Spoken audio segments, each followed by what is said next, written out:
All right, welcome back. We are in the water. The first skier is underway. Billy Susi, Team Malibu, kicking this off. Defending champions, Malibu Boats, is going to lead off after a card draw. I tell you what, it's a good thing these guys are water skiers because nobody had a very good poker face and they didn't draw very good cards. If we turn this into an annual poker tournament, I'll be sure to put some money in and play against these guys. But Billy Susi kicking things off with the 32 off there, just getting off the water in the team challenge. I apologize, the Pro-Am. Now moving on to the team challenge. Yeah, pretty tidy pass there by Billy Susi. He's been skiing really good for the last couple of years, really getting things done. He has, I think, probably a career best 5.5 at 39, which he's done probably close to 8 or 10 times. Today could be the day for him to finally get through that 10.7. Yeah, no, Billy's been to six ball a lot, and it's just a matter of closure. And Billy's at that point in his skiing right now where he can run 39. He runs 39 in practice all the time, but sometimes you just have that wall. And once you break through that, Billy will run 39 all the time in all these events because it's not that he's an inconsistent skier. He runs the same scores all the time. He's just a few buoys short of his potential. And once he gets to that point, he'll be great. All right, boat number 2, Trent. Yeah, Andy Mapley's coming in to match Billy's run at 32 off. All right, the smooth one, what can you say? Been with Correct Craft and Ski Nautique for years, actually responsible for the design of this hole that he's skiing behind. Andy not having the dream weekend, but nevertheless, you can never count Andy out in one of these early matchups. He's obviously a cool cat under pressure, so very familiar with a scenario like this. So you have to consider him a favorite for this matchup. Oh, definitely. Yeah, I can't think of a scenario where you might count Andy Maple out. Maybe a dislocated hip, but I mean, he's tough as nails. He'd likely pop it in and then come back and run 39 on you anyway. So, this definitely wouldn't be counting Andy out just because of a few missed 39s. Who's Mastercraft bringing up to square off against these boys? Ralphie, Steve Cockram,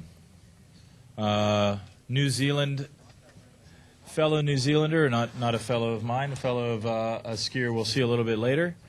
In Aaron Larkin, we got a couple of New Zealanders in this little team challenge, but Ralphie, been with Mastercraft for years, been a very successful professional for years. We were talking last night at the barbecue about years. Steve Cockram taught Terry Winter how to water ski, and Steve Cockram taught Billy Susi how to run the slalom course. So now here we are. Steve's been around this long, and now he literally is in a head-to-head challenge in a professional event with a kid that he taught how to run the slalom course. So it's we live in a really cool family, and it's fun that water skiing has longevity long enough for Steve to still be skiing an event where, the kids that he saw grow up in diapers, he's actually skiing against them. Yeah, that talks to his staying power for sure. So it looks like, all three guys started out at 32 off. You think that's going to be pretty much stock, what we're going to see through the whole event? Yeah. Yeah, it's I'm getting from our panel of judges over here that's the way that we'll run is straight up the rope. And it's interesting, if you're enjoying watching this live, don't forget that you'll be able to get this footage at waterskimag.com. It will be archived. You'll be able to refer to this hundreds of times and listen to you and me, Trent, over and over again. Maybe I guess they can always press the mute, right? And just watch the skiing, watch the action. Yeah, just the volume button that's usually located on the left side of your computer screen. So here we're looking at the replay here, Sully. That's just textbook, nice easy warm up for Ralphie. He's got a little different style than we're going to see with some of the other guys like Marcus or Terry, or not Terry, sorry, Marcus or say a Billy Susi or something. What are you seeing? Ralphie runs a little bit more of a direct line. He's very still and he's very efficient. You'll see very little movement besides his arm in and out. The rest of the time, his body stays over the top of his feet in a very similar position all the time. A majority of the other skiers are a little bit more dynamic with weight shift and weight change, forward and back as their ski is going side to side. What that allows Ralphie to do is run a consistent line, but he runs a line a little bit further behind the boat, almost a little bit more of a direct line towards the buoy rather than a more dynamic skier is taking a more direct line across the course, trying to create space between where they're going through the wakes and where they actually make their turn, if that makes sense. Yeah, exactly. He's going to be running a little slower speeds maybe, but there's some safety in how still he keeps himself. All right, looks like we're coming back in, 35 off. Nope. Oh, Ralphie's headed back to the dock. We must have a reride scenario if they're going to take him all the way back down. I'm thinking, I'm hoping it's not a case of missed gates or something, though. I would expect if he had a reride at 32, he'd opt up. Slow. All right, we do have a slow time, so all right, interesting. Ralphie will opt to run that pass again. He has the option to say, no, it's okay, I'll just run the next pass, but I'm sure Ralphie certainly doesn't mind another warm-up pass, checking out the lake, feeling out his Mastercraft Pro Star 190 with Chris Heller behind the wheel, so he'll take the opportunity to run that again. Yeah, I guess, he's feeling so sweet out there, he just he can't get enough. Hey, Sully, what do you think, these guys are going down, and they're going to be sitting, well, here we go.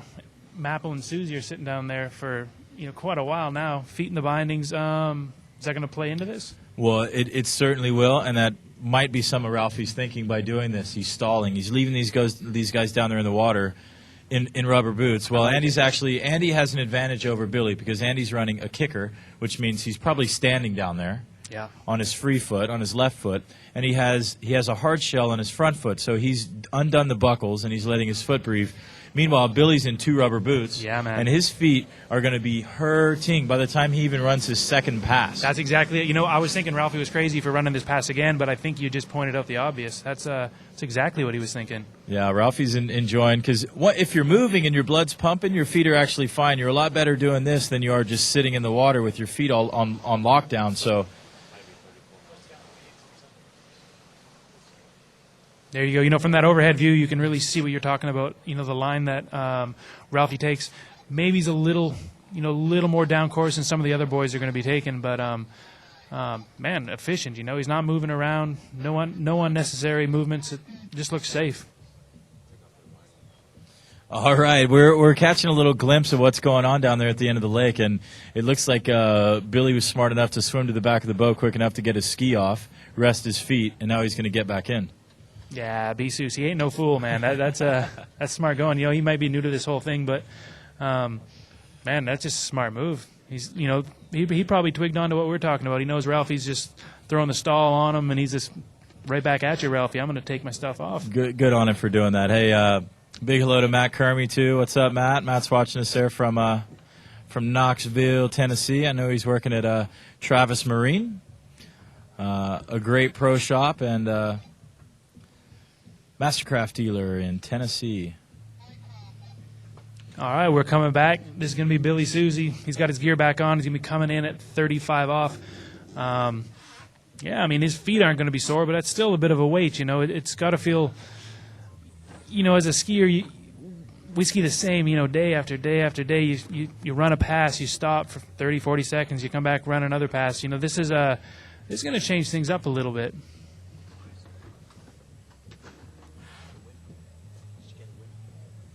Yeah, a couple of them. You won twice. All right, here comes in on his gates. Looks like a sweet line out to 1 ball, Sully.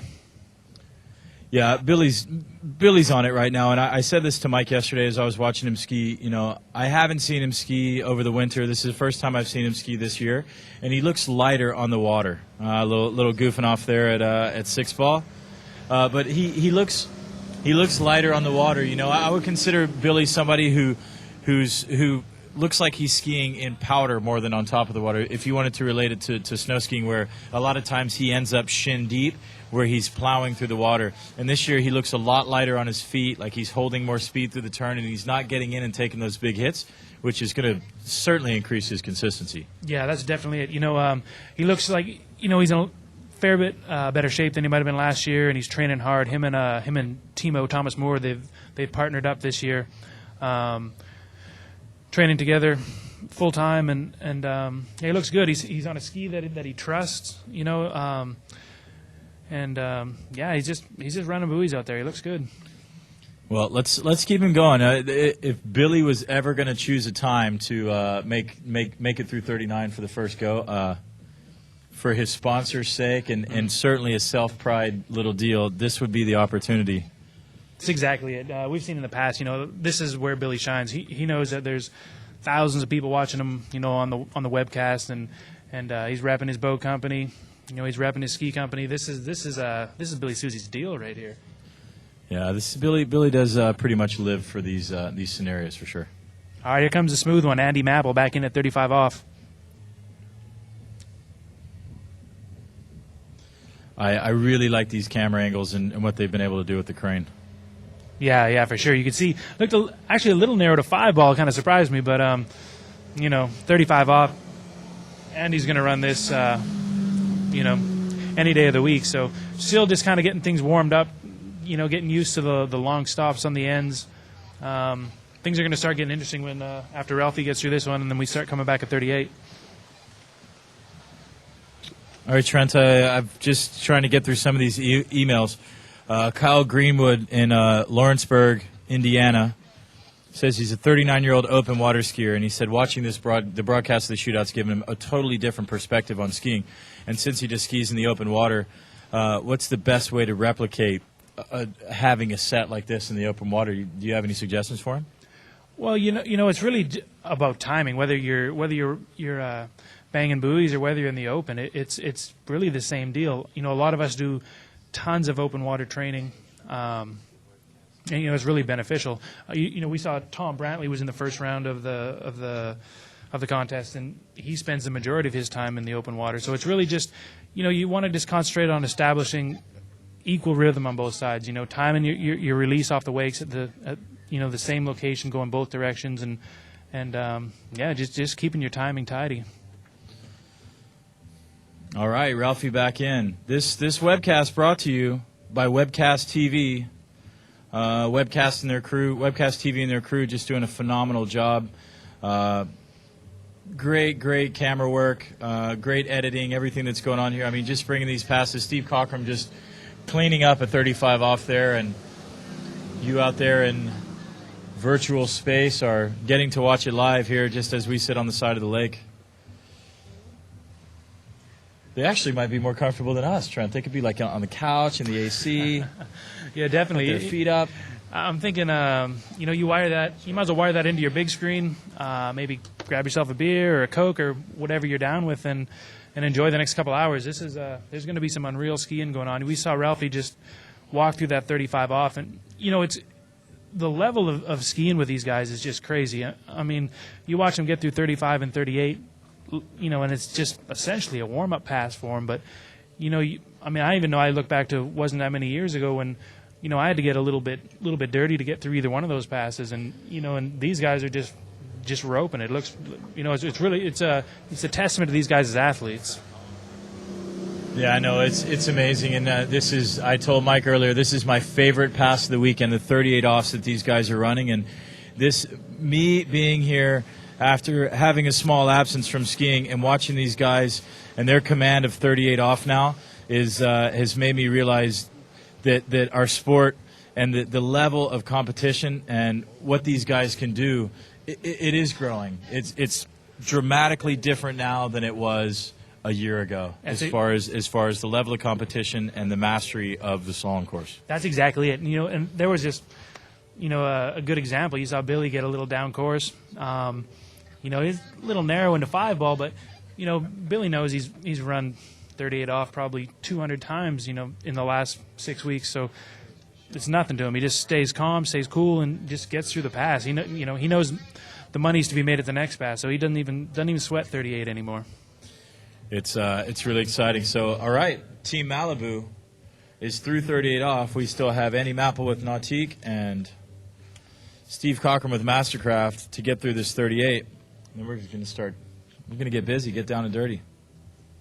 All right, we have 2 winners for the Jody Fisher trivia question. 1997 and 2000 were the years that Jody Fisher won the British Masters Slalom title. Mark Rivers and Joe Darwin. Fish, we need to come up with a tie break. All right, Andy Mapple, 38 off.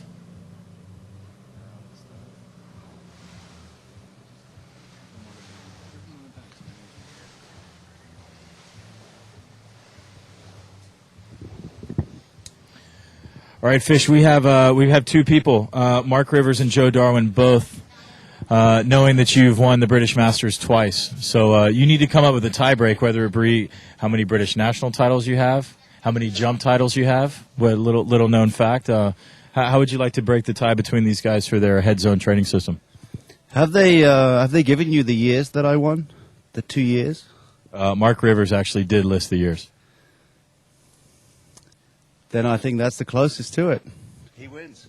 All right, Joe Darwin was correct with 2 titles, but Mark Rivers did claim 97 and 2000 as your two British Masters titles. So, Mark Rivers, congratulations. You are the winner of a head zone training system. Fish, I'm sure we can probably get your autograph at least on the box of that before we send it out. So, if you'd like a word. Hey, well done, man. You're going to love the system. It really is great. You know, whether it's just out there with your family and your kids, or whether you're going to start your own ski school, you're going to have a lot of fun with the system. And well done, and enjoy. All right, Fish. Hey, actually, if you'd like to wear that helmet while you ski, I'll talk to you the whole time you're skiing in a little while. We'll keep you excited while you're out there. Keep me pumped. I appreciate it. All right, back to the water. Ralphie's coming in for his kick at 38. Oh, narrow at 2 ball, Sully. Oh, Ralphie's going to be in trouble, and he's pulled up. Wow. Ralphie pulls up. So we are short one competitor through 38. Now how does Billy feel? The young man and the old man down there at the end of the lake. This is unreal. This is Howard versus Shaq, or you know, this is Jordan versus LeBron. This is it. Billy's got to be beside himself down there. I've been at the far end of the lake with Andy in the water before in a little head-to-head thing early in my career, and it was an intense scenario because I'm sure Andy's probably a little bit more casual now than he was then, but I'm sure he's probably still has his game face on as well. And when Andy's down at the lake and he's rubbing the handle and he won't look at you and he's like shaking his foot in and out of the water, it's intense, man. It's kind of scary, actually. You know, he's a really nice guy, but you're like, dude, hey, take it easy, man. Just have a good time. It's cool. I'm sure Andy's thinking, you know, BCC got a headband, but I got probably 200 titles in the bag, so. Let's go. Yeah, this will be fun. I know Billy's going to enjoy it. Billy's out. Hey, Andy's chasing Billy. That's exactly what Billy's got to keep in his head. Whatever Billy runs, Andy's got to beat him. And Billy knows how Andy skied the last few days. Yep. So it's anybody's game right now. Yeah, Billy's been feeling good all weekend. You know, looking progressively better. This could be the one. This could be the 39 that Billy takes down. Good start, Sully. Oh, he's in this one. Oh no.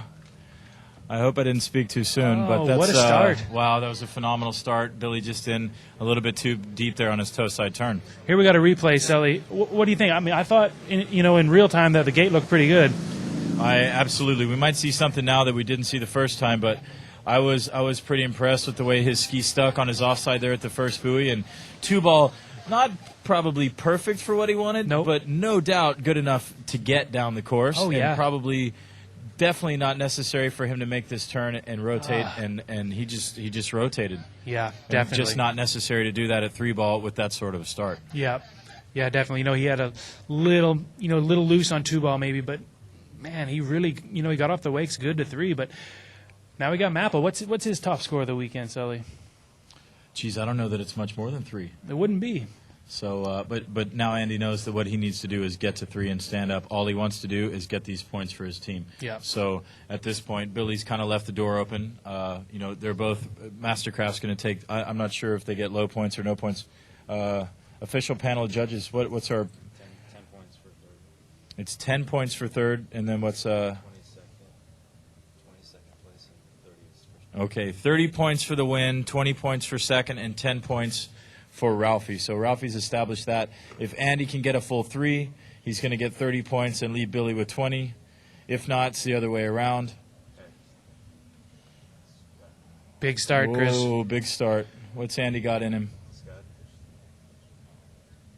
Well, he's got to hang on to that. Wait. You're kidding. That's a tie. That's a tie. No way. You know what? I don't think Mapple got the new rule book this year. All right, so they split the points.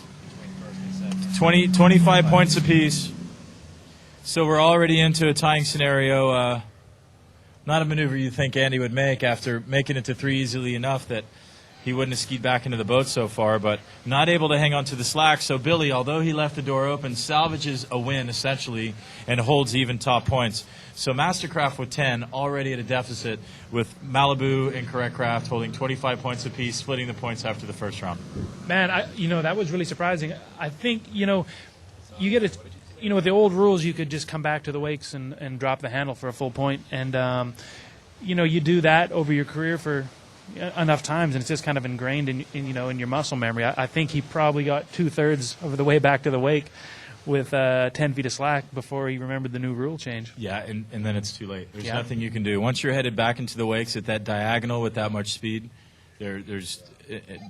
I've seen him hang on to it before where he hung on so much that he got lunged so far forward that his back foot pulled out. So he's doing like this kind of 3-point standstill, and it was pretty intense, but it's just too tough. You're running out of speed, the boat's not, and you've got 30 feet of slack. You're virtually at the back of the boat. Well, that was a big matchup for Billy, and you have to think that Team Malibu right now is feeling pretty good. They sent out their young gun against the most decorated skier in the history of our sport, and he came up with the tie, Billy Susie. All right. Michelle, there's a question here. So is that girl standing in front of you hot? He wants a close-up, so if you'd like to come around to this side. Who's that from, Sully? Kevin. Come on, Michelle. Kevin Michaels. Come on, Michelle. Come on, Michelle. Come on around, Michelle. Our camera girl, she's been with us all weekend doing an absolutely phenomenal job dealing with us. Come around and say hello. Come on, you're live. Michelle's coming around here now. You're going to get a look. This one now went back to that screen. Okay, so they'll go back to you. So, All right, he's cutting. hold on. There we are. Here's our camera girl. Say hello. She's done a phenomenal job. Thank you so much. There you go. Camera shy. She likes being on the other end. Kev Fusion, there's your answer to your question. All right, let's have a look at this matchup, Sully. We got, for Team Malibu, we got the tall Utah native Nick Parsons. Nick's kind of been on the sidelines this weekend. He showed up, his ski got broke on the airline. He had to go on a borrowed ski and actually missed his gates. So this is going to be his first kick of the weekend. Yeah, Nick's certainly had a couple of different thoughts going through his head in the last few days. I'd say he wasn't thinking when he put those shorts on. But hey, either way, he's skiing much better this time than he did the first time.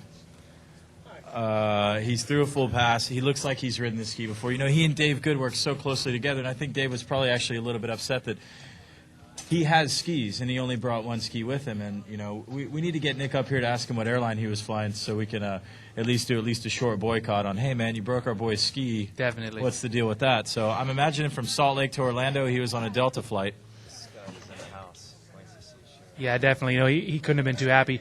And this is his first real kick at it this weekend. But on a positive, he's going to be the freshest of the field.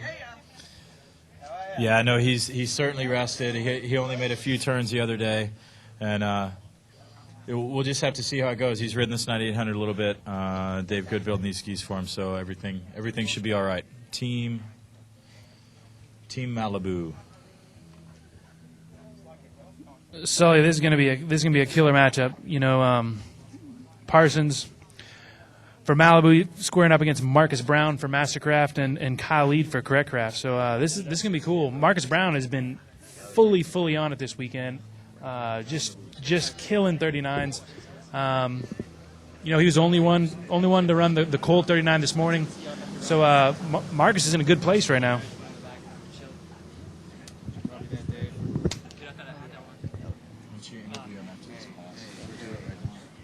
Right before the LCQ? I do. Yeah, after you tell me coffee.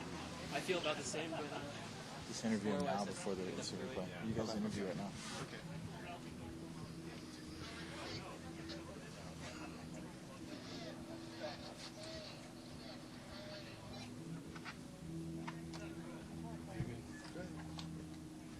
All right, we're here with Team Malibu, Billy Susie. Billy, you know, me and Sully were talking about this. We just got one question for you. You're down there in the water. Ralphie's already out. Yeah. It's you against the smooth one, Andy Mapple, the most decorated skier of all time. No one's more clutch. What's going through your mind? Take down this 39 because you know he's going to try to take it down even harder.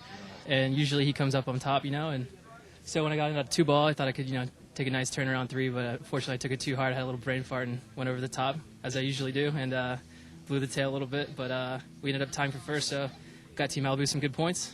Watched Nick shred and try to add on some more. Yeah, man. Team, you know, that was a hard matchup for you, and Team Malibu's got to be pumped with your performance. You know, you hung in there with the best skier of all times, and looking good out there, Billy. Things really flowing for you. Yeah, I was pretty happy to go against Andy, you know, and ski well against him. He's obviously the biggest legend in our sport, and everybody looks up to him. And I only know one other guy that would want to go against him, and that was Thomas. And I always said he was an idiot for thinking that way, but after skiing against him, I see why he always wanted to go against him in a head-to-head, because he's that intense and that focus that you could really learn a lot just from one pass watching him. Awesome. Well, congratulations, Billy. We're going to get back to Kyle Ead on the water here for Team Nautique coming out at 32 off.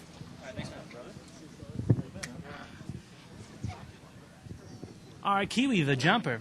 You know, I think he's been upwards of 230 feet as well. And it's pretty cool to see him out here, in our arena, really holding it down. Obviously one of the best slalomers in the world as well. Yeah, no, he's really come on in the last couple of years. His scores have picked up, and consistent training and finding a ski that he's comfortable on have added to his consistency. But he can get down 39. He's a guy that can. Has he run it yet? No.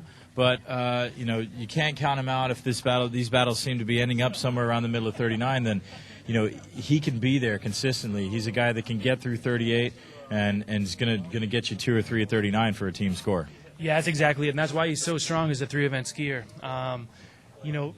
He doesn't have scores into 41 yet, but he's clutch to get a good kick at 39. You get 3-ball, get 4-ball, and in the overall arena, that's what counts. You have your event that you really shine at. For him, it's jump, and then you hang tough with the other two, and that's how overall champions are built. All right, very interesting. Malibu and Nautique, out to an early lead over Mastercraft, having them pinned already by 15 points. That's a lot to make up after the first matchup. But Nick Parsons looking way better than he did yesterday morning. Looking like he knows how to ride this ski. I'm assuming you got to practice ride on it between taking his boots off of the other one. Oh, okay, sure. Yeah, it's funny.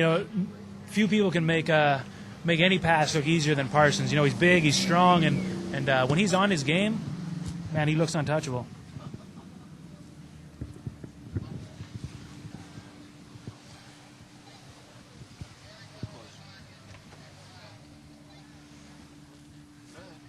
All right, we're here with Team Nautique's Andy Mapple. Bit of a rough go in the first round. What'd you feel coming back, Andy? Coming back there, I was all right. I got a decent one, but I kind of got outside 2. I was going for 3, seeing what Billy had done, and then I got kind of on the back end of the ski out of 2 and never got any angle out of that. And then kind of came around 3 and think, oh, this is all right. I got it, but I forgot I've been away for a couple of years, and they changed the rule that you have to ski away from it to get the full 3. And I got halfway around 3-ball and remembered that. But watching that happen, I think the guys who made that rule, who changed that rule, need to sit in the boat, because that was really scary, seeing that handle go flying in the boat and just missed the judge's head. So I was kind of real worried watching that happen. Yeah, me and Chris were speculating probably the same thing. You got halfway back and then it suddenly dawned on you. I'm kind of in agreement too. We've seen your incident right there. We've seen Coxie put a handle into the boat. They changed the rule to try and protect the skier, but the thing is the driver's got his back to us, so it's got to be worrisome for them. Well, it is worrisome, and I think he's putting the skier. A little vent here on this, but I think it's dangerous because they're putting the skier in a bad position. I got halfway around and remember, okay, I'm going to try to hold on to this. And then I watched the handle fly in the boat. I saw the handle hit in the windshield, and the judge never moved his head. He never saw it coming. That could have hit him, and then I would have been liable. And I think it's putting the judge, the driver, and the skier in a very bad situation. Yeah, you're definitely not the first to say that this weekend, but unfortunately didn't go your way this weekend. But man, always looking good out there. I had a lot of fun just being here this weekend.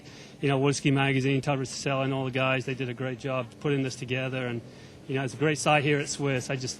I had a fun weekend, and I appreciate being here. Thank you. Thanks, Andy. Always a pleasure to watch you ski.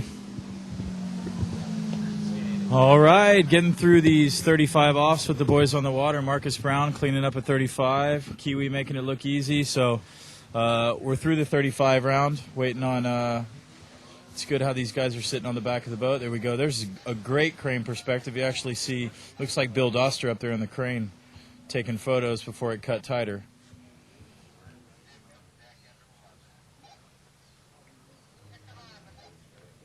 You know, that above angle is just, you know, it's given us, and I'm sure everyone at home, a perspective of slalom that you rarely get to see. You know, it's cool to see the actual angles we're taking. You know, you're working your way through a course, and it feels like, you know, you're coming into the wakes at 90, but you watch this and you realize that, you know, we're not skiing with the type of angle that it feels like. So it's a cool feature we have for the event this year. All right, Nick Parsons. Team Malibu, they've got some really cool shirts, but I'm thinking they might need to give Nick Parsons some new shorts. I'm not so sure about these shorts. Yeah, those boardies aren't working for him, but they, you know, he's getting through 38 here. Parsons been off all weekend, so he's fresh, he's strong. A lot of these other guys have skied, you know, countless times already, so I'm expecting Parsons to do some work out here for sure. Yeah, he's so strong, man. He's just such a big, strong, like naturally strong guy, like kind of lumberjack strong, you know, where he can just rope a dope, you know, and whether he's in good shape or not in good shape, the grip he has on the handle and the command that he has over his ski and maintaining leverage against the boat is pretty phenomenal. Yeah, that's exactly. You know, you watch him ski and you know, his style's not as distinct as some of the other guys maybe, but he's just so efficient. You know, he's not moving around. He's strong and like, you know, like we were saying before, when Parsons is on, you know, few people can make it look easier. This cat's definitely looking to making it look easy right now. MB Dreadhead.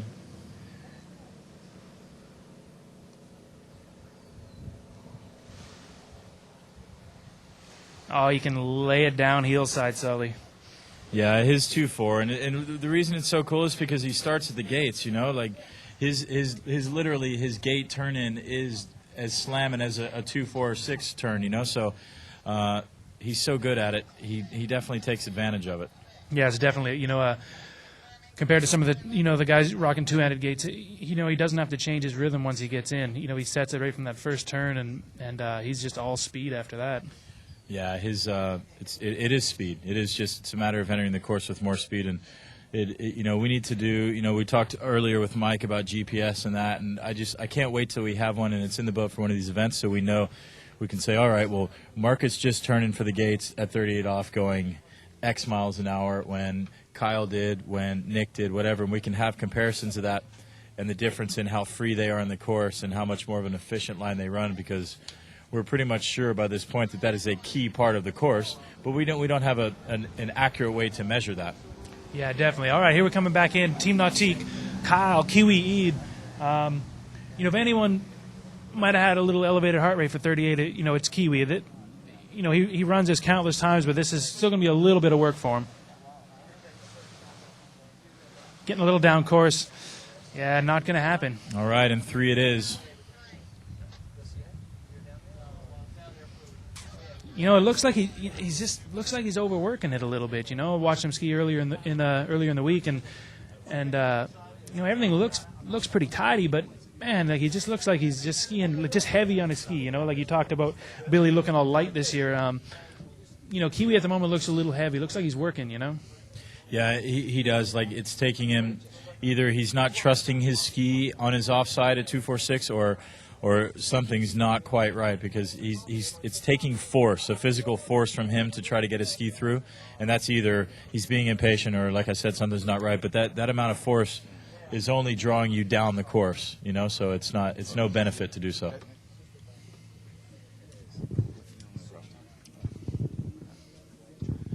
All right, we're here with Team Mastercraft skier, just fresh off the water, Steve Cockram. What were your thoughts out there? I know you didn't, you know, get down nearly where we thought you were, and I'm sure not where you thought you were what you're gonna run either. So, what were you feeling? You're right, Trent. You know, believe it or not, for me, it's kind of early season. I just got up to the States, and so I only just started skiing, trying to peak for some tournaments later on in the year. So not quite ready for the event, maybe a little undercooked. But, hey, it's going to be a great event. You know, we've got the 3 best boat companies in the world out there, and towing a great event with all the best slalom skiers, and it's exciting. You know, it really is. There's some twists going as well, you know, different people doing different results, and it's going to be a fun day. Oh, not looking too fun for Nick Parsons out there, but thanks a lot, Ralphie. That was, it wasn't what you wanted, but it was always good to watch you ski, man. All right, well, in the middle of Ralphie's chat, Nick had an ejecto. Here we go. We have it in slow-mo. This ought to be a good... He just gets just a little bit separated there. You know, Nick... Well, look how far he went. Sully, I mean, you've been around long enough. I'm sure you've been in that had that exact same visual at the second wake. What goes through your mind? Well, you know what? That's where that binding system that Nick's running is really beneficial, because he was going to crash there regardless of whether his feet came off his ski. And the good thing is his ski did come off, because when your ski tip catches right there, it's an anchor, and it stops. And to be able to separate like that is way better for your body and your head and just everything all in general. But, you know, you get separated like that, you're still building speed, but you're not in control of the amount of pull. You know, your upper body is being leveraged against a ski that's stuck in the water because it's supposed to be. And as you get closer to the wakes and the pull gets stronger, the more separated you get, and you have to eject like that. Yeah, it was a big stack by Parsons. Here's Marcus. He's probably had the best-looking 39s of the weekend, but there it is. One ball. I'm shocked. What happened there, Sully? Did you get a good look at his gate line? You know what? I think we're going to need to watch the replay of that. I'm really, really surprised that Marcus just pulled up inside of 2 like that. Yeah, it's crazy. You know, he came out here at 8 o'clock this morning and busted one out, but what happened here? Yeah, that's the funny part, isn't it? He ran it first thing off the dock. Wow. He just lost the tip and couldn't get back into getting across the course. And now, I mean, he's... It's crazy. You know, that's a move you don't see Marcus make too often. You know, like he fully blocked himself on one ball. He came over the top, and that's just not something you expect to see. All right, wow. So Malibu up to 55 points. Mastercraft at 30 points. And Nautique at 35 points. So Mastercraft making up a little bit of headway on Team Nautique and pulling within 5 points. But Malibu pulling out to a lead at 55 with a 20 points, a full second-place finish lead ahead of second-place Nautique's. Yeah, that slip up by Marcus might prove to be costly as it comes down to the wire here. You know, we saw Parsons go down, relatively early for the field, and man, it looked like an open door for Marcus and an open door for Team Mastercraft. But that's the thing. There's been some 39s run and a bunch of people getting deep, and it looks ridiculously easy. But man, if someone like Marcus can make a little mistake and it's game over at ball one, it just shows you how tough it really is. Marcus behind his Mastercraft again. Thanks to Malibu and Nautiques and Mastercraft for sponsoring and putting on this event, the Water Ski Magazine Pro Slalom Shootout. So Mastercraft, Marcus's boat sponsor. He's very familiar with the boat, and of course, everybody loves skiing behind Chris Eller, the driver of that Mastercraft. Just not the start that Marcus needed. But hey, Nick Parsons with the crash and the points. It doesn't get any cooler. Yeah, no, he took one for the team and it paid off. So, yeah, really. I mean, if you can go out in a blaze of glory like that and pick up the team points, I mean, it doesn't get any cooler than that. No, it does. It does. All right, and if anybody's familiar with a face of Malibu slalom skiing, they're going to know who this guy is. Drew Ross, longtime member of Team Malibu. Has become part of that Malibu family, and what he does at his ski school, traveling with and spreading the word and being an ambassador for Malibu. riding his 6M SS, the ski that he and Glenn Campbell spent the winter designing, working on, reworking Andy's original design. He looks pretty comfortable in that. Drew, not exactly having the weekend. Well, 4.5, right? Yeah, 4.5 yeah, the he did first 4.5 round. at 39. Yeah. So, geez, that's not exactly bad skiing. Yeah, no, it's right in the it's mix not of it. It's not real bad. He would have expected to run 39, I'm sure. But yeah, a little bit off this weekend.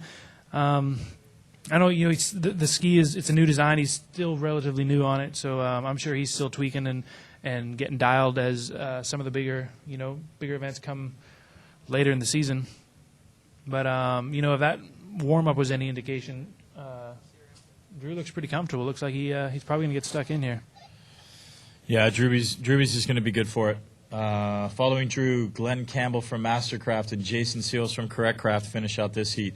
The next heat will be Aaron Larkin from Correctcraft versus Wade Cox from Mastercraft versus Thomas DeGasperi from Mastercraft. And our final heat, Parrish from Correctcraft, Jody Fisher from MC, and Willie World Champion Will the Thrill Asher from Malibu. So quite a bit of skiing to come. And Glenn Campbell, sister Vicky, new niece Danielle, and new brother-in-law or potentially brother-in-law to be. Oh, they are married. They're married. DJB, Danny Budd, watching from England. It's getting late there now. But Glenn's family very involved in his skiing. We heard from Vicky and Danny and that part of the family, and then Ian. What did I say?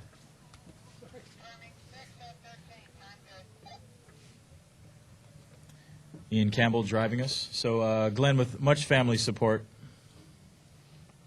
Yep, tidy little opener there for Glenn. He'll be down there, and I don't know, maybe these guys are all going to follow Billy Susie's lead and kick their boots off and keep their feet fresh.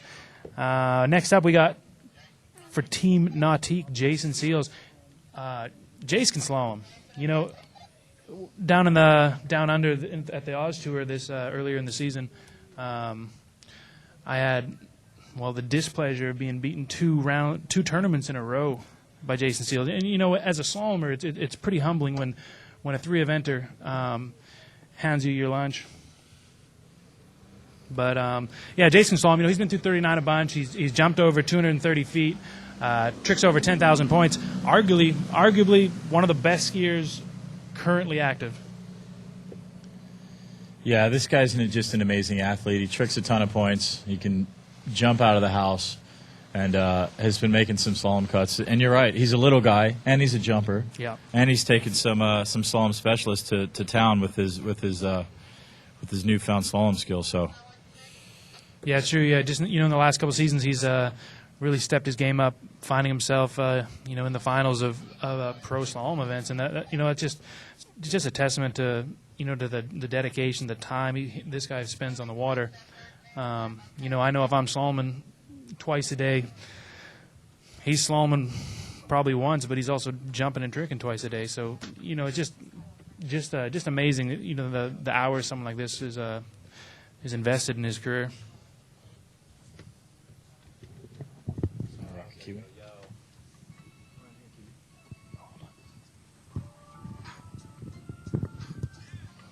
All right, how old is Andy Mapple?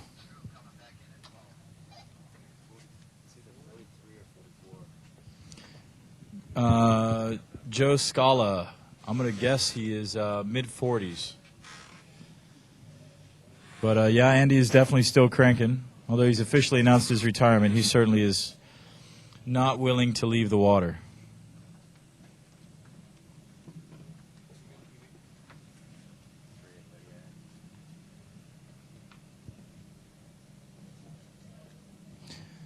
All right, Drew Ross, we're getting into the 35 off round.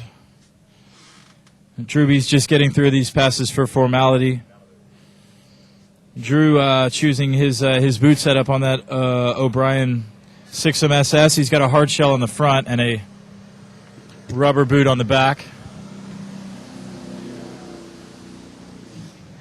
Always all smiles, that Drewby.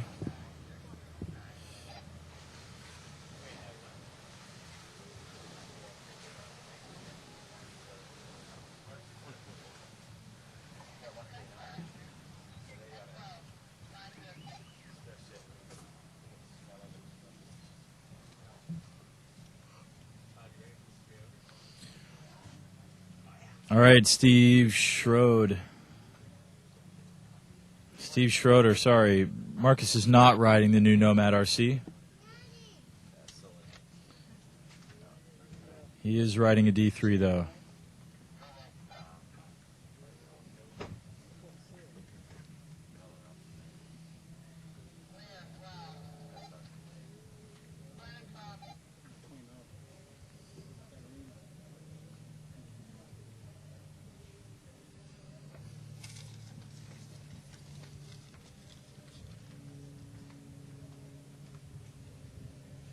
All right, we got Glenn Campbell coming back in, 35 off. All right, Glenn Campbell, longtime Mastercraft family member. Originally, Glenn is from England and originally part of the Mastercraft Great Britain distribution center, and now straight factory support from Vonore, Tennessee, where the boats are made. Yeah, Glenn's the type of skier you want to back too. He's incredibly consistent. He's a cool guy. Always willing to lend his time to to help people out, and he's just good for the sport. He's always there, always making the cut. Having a look at this replay here, you can tell why he's got the kind of reputation he does.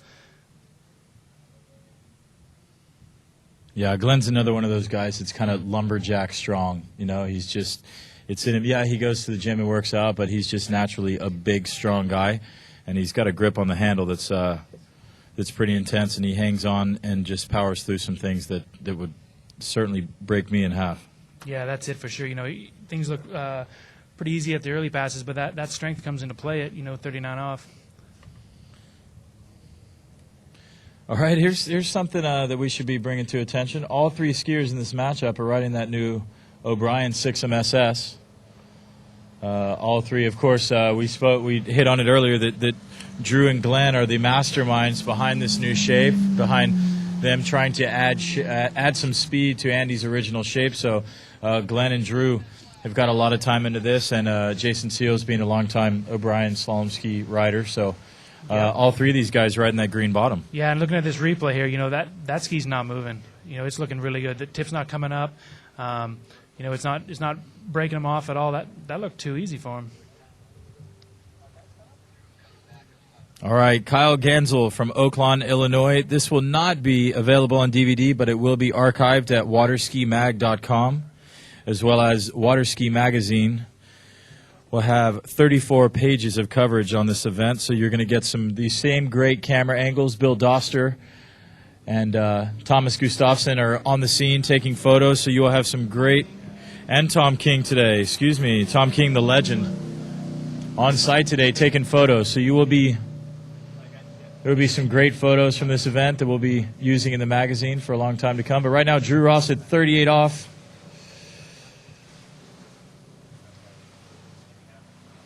Yeah, looking good.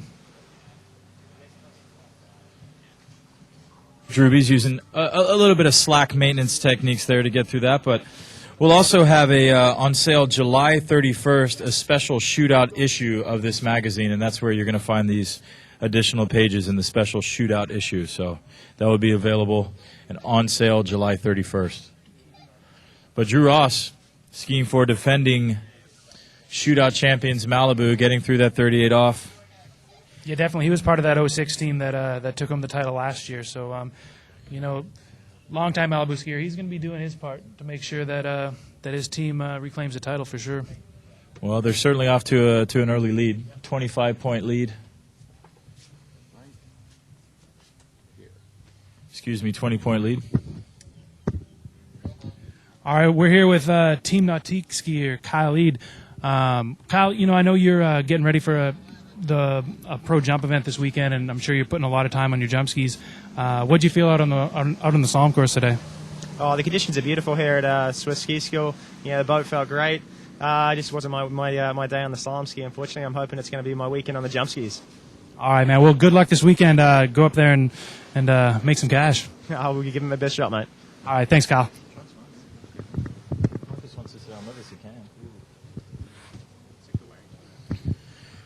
Ooh, so Glenn, leaving a little bit of space.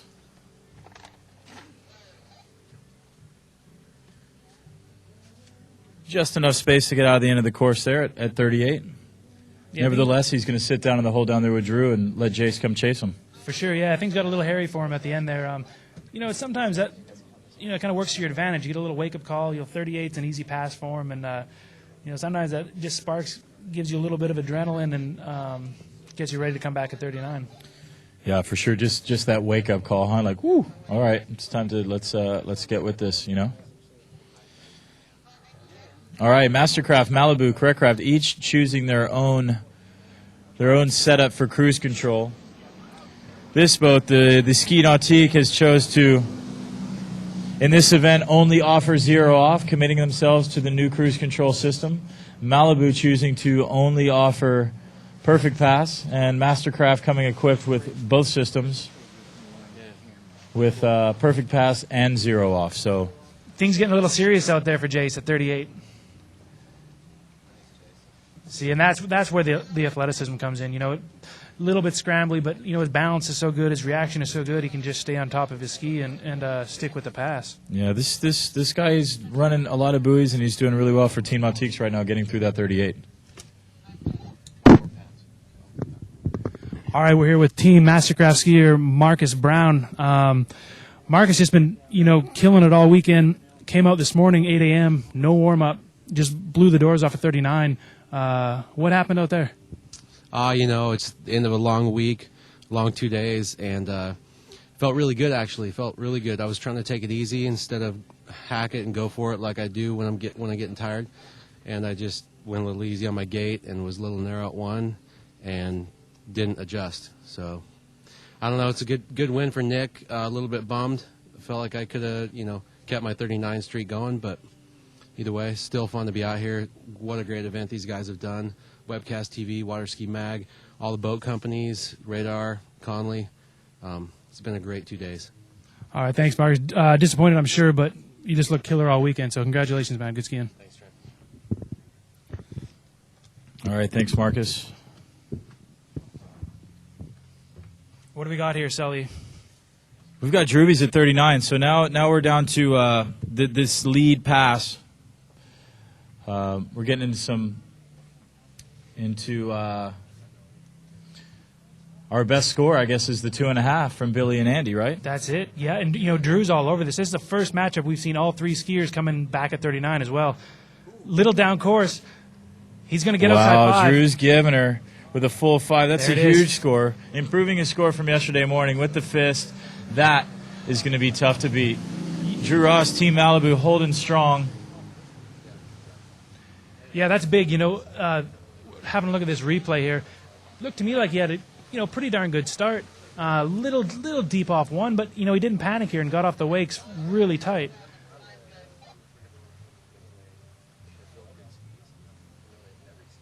This is where we start to see his line start to shift down course. He leaned pretty hard going over to 3-ball. Really sacrificed his direction off the wake, and this is where things start to get tough. Drew right now is just trying to secure some points for Malibu. The interesting thing is, now these boys are sitting down in the water. 5.5's not on your mind because that's not really relevant. To get the points, they're gonna have to run 39. Yeah, and this is for Glenn Campbell and Mastercraft. We're getting into some make or break time here. Glenn really needs to get through this 39 and get a 10 points on Malibu if this thing's going to be recoverable for Mastercraft at all. Still in third place right now behind Correctcraft. So Glenn's going to need a start. He's going to need to take out his ski teammate, Drew Ross. Oh, that was looking good off the start. If Glenn can get a 5. No. Oh, he's got it. And he gets outside 6. Awesome. He's screaming like a little girl. Glenn Campbell. Check out the replay yourself. He had a tidy start too. He was looking good. Yeah, Glenn. Back to your early comment that 5.5's not really relevant. I think about halfway through this pass, Glenn was thinking 5.25, 5.25. I just have to get to 6, and he does just that. That's this is going to be chip on the shoulder. Bragging rights between Glenn and Drew for a long time too, as tight as they are with their O'Brien deal and what they managed to do between the two of them with their ski company O'Brien. So Glenn just nicking Drew like this is Going to be tough for Drew to swallow.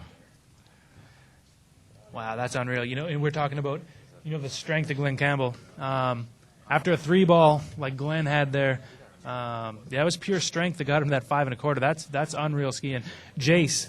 All right. Jace, the last one that can take this out. Guy, he had plenty of space at 2. Gets outside 3, and he's going to let it go for 3rd place. But, hey, listen, Jason just ran what would have been the winning score in the first 2 heats to finish last in this one. So we know the skiing's getting better. The scores are going up. Here we are with Drew running 5 and Glenn taking out that heat, getting outside 6-ball. Phenomenal skiing from all 3 of those guys, getting through 38 and getting down the course at 39 for sure.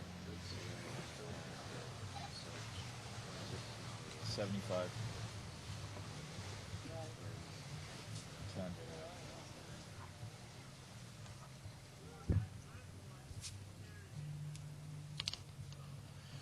All right, and a little shifting in the leaderboard. The 10, 20, 30 scoring system remains the same for each heat. In 3rd place now, Ski Nautique shifts down to 3rd with 45 points. Mastercraft makes a big jump to 60 points for 2nd place, but Malibu still 15 points in the lead with 75 points going into heat number 4. Aaron Larkin, Wade Cox, and Thomas DeGasperi, Deggs. This is going to be quite the battle between these guys. It's only going to get tougher as we get closer to the end. But, Glenn. What's up, boys? Man. Yeah, we're here with Glenn Campbell. Now, okay, you're my boy, and I love you. But the way you turned 3-ball, I nudged Sully over here, and I said, game over. How did you get around 6? I'm just beyond me. Well, we've put a little speed into the ski this year, which really helped in that circumstance. But the waters here is really soft. It's really nice. The driver felt great, the boat felt great, and you just gotta go for it. There's no waiting around out there. So 3-ball tip came up. What's going through your mind? Are you still, I'm in this, I'm getting to 6, or is there a bit of panic? Oh no, I'm in it. I'm getting to 6. Nice. Well, good skiing, Matt. Congratulations. That was killer. Thanks, mate. Thank you. Right on. So GC taking it out, bringing the points up for Mastercraft in a virtually a make-or-break scenario for Mastercraft. Glenn comes through and kind of holds this together. There is a possibility now with Glenn taking out that 3rd heat that we've got a really even battle. Craft, you've got Aaron Larkin and the world record holder left for Craft to bring their points up. Yeah, and Larkin's, he's still fairly fresh off a podium at Moomba, arguably one of the biggest, most prestigious events in our sport. So, he's coming in with confidence. He's on a new ski that he's, comfortable on and been skiing quite well lately. So, things are tightening up a little bit. This is still anyone's game. And the questions keep coming. Let me get through some of these.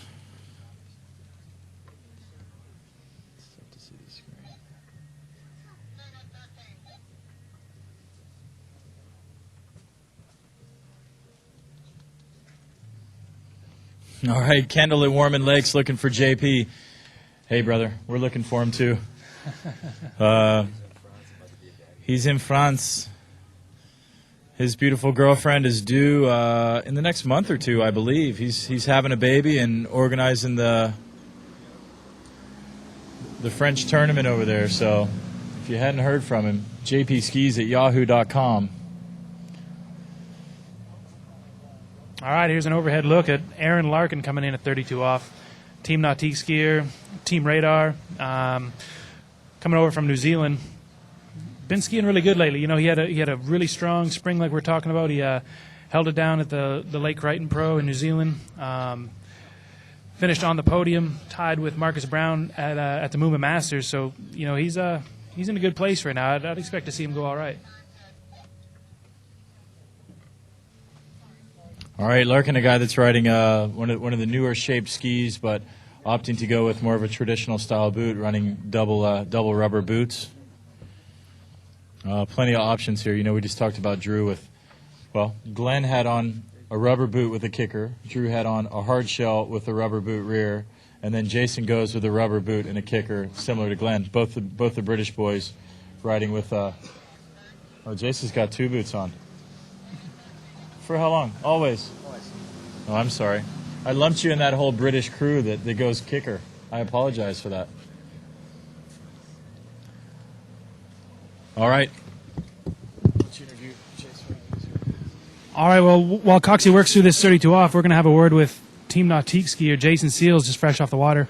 We were talking earlier, you're such a well-rounded three-event skier. You're jumping upwards close to 240, tricking over 10,000. And, the last few seasons, you're starting to find yourself in the finals of pro slalom events.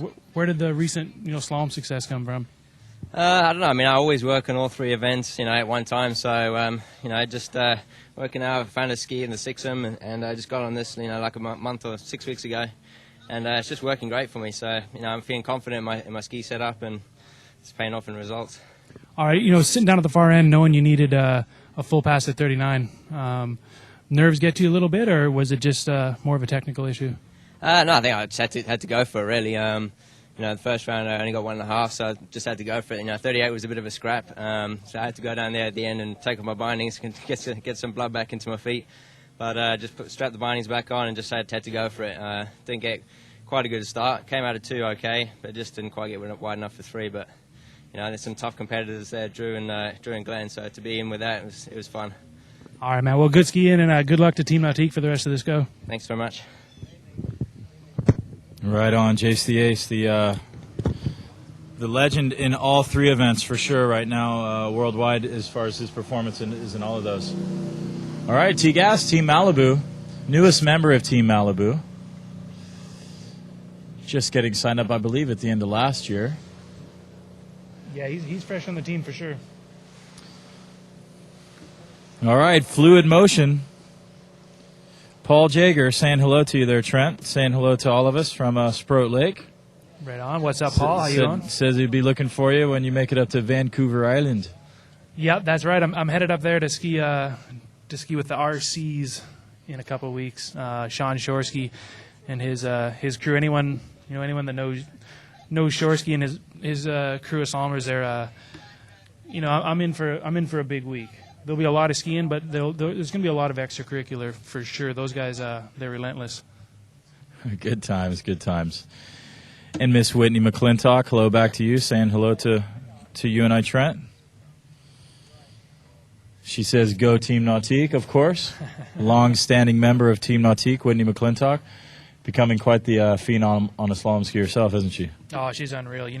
Her and her brother Jason both. They're doing things at such a young age that I didn't even think possible. She's running into 39. Her brother, just bombs his way through 39 like it's like the rest of us are just trying too hard. So yeah, they're both phenomenal skiers. We got Aaron Larkin coming back in 35 off. Yeah, we're getting through the formalities for these guys now. Get Aaron through a 35. Let him get nice and warmed up.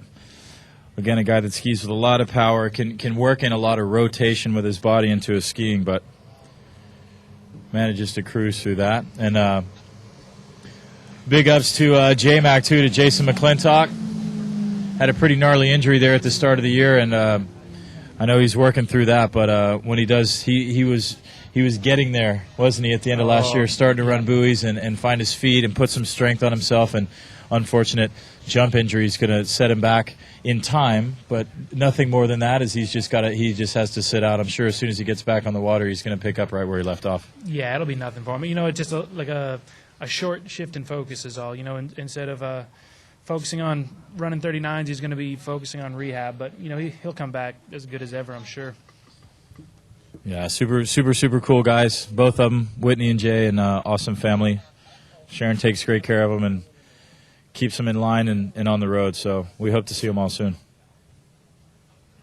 All right, suede socks. Here he is. Probably the most recognizable style in our sport. You can stand on the far end of a lake and watch one turn, and Coxie's Coxie's out there. He's, yeah.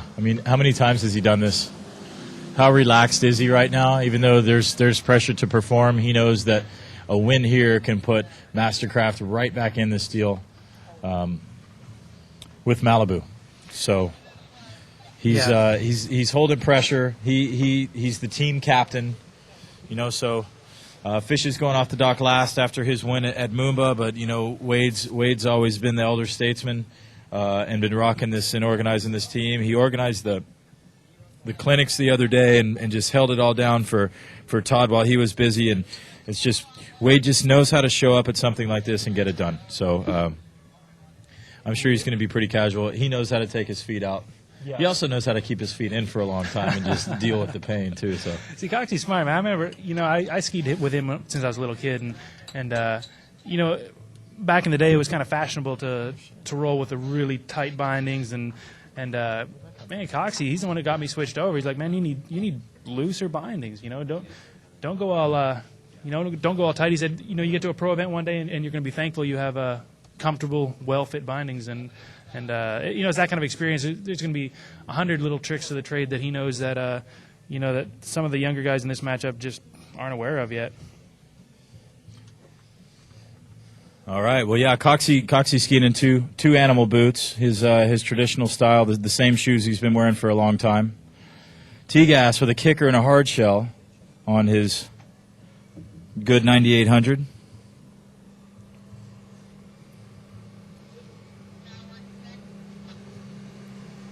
The cool thing, we've all heard it, a few times in the last couple seasons, but the Gaspre is, one of only 4 people to ever run 41 off in a tournament. He did it in a runoff, so it's not on the books, but watching this replay right here, you can see where he's coming from. The guy's unreal. And he's proving himself to be a contender. He's won a major title. He's won the French Masters. That's big stuff. That's big time. And that's why somebody like a Malibu can say to him, "Hey, you're our future. You're our guy. We want to know you now, like we knew Drew when Drew was that age." And you look at the relationships that Drew creates with the Malibu, or Andy creates with the Nautiques, or Wade creates with the Mastercraft, and that's what these young guys are doing. They're putting their time in now, and eventually, somebody like a Thomas DeGasperi can be as a familiar face for Malibu as Drew is now.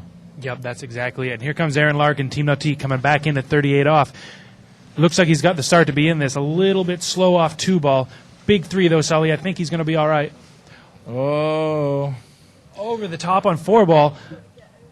See there. Wow. Yeah, that's experience right there, man.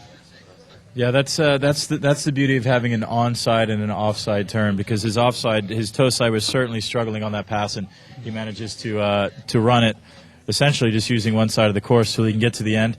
This is when you're glad you have a couple of spare minutes down there, because you're like, ooh, I gotta need to figure a few things out really quick, man. I have some issues right now. That's exactly it. He's gonna be he's gonna be trying to figure out why he's getting high sided on his toe side turn like that. Larkin will figure it out, though. He'll sit down there, watch the boys, rip through this 38, and he'll come back.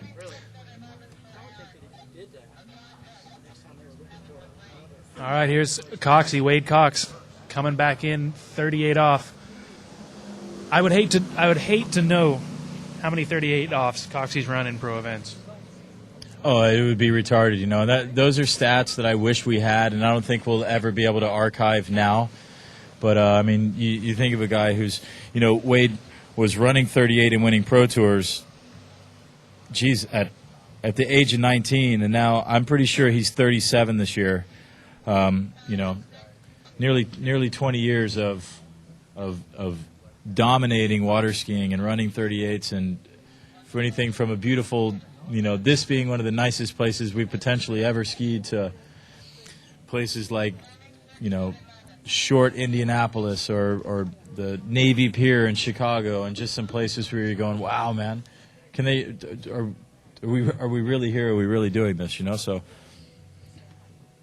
he proves himself over and over again when he certainly has nothing to prove. Coxie, podium him at the Masters this year, and it's really, really awesome to see him still charging. Yeah, and this is a matchup that Coxie would definitely pride himself in. His two competitors are on the younger side of the spectrum, and Coxie's all about that fountain of youth, man. The last couple of years, he's just been killing it. And like you say, back on the podium at Masters this year, and Yeah, it's just unreal. It's exciting to watch him find his stride again.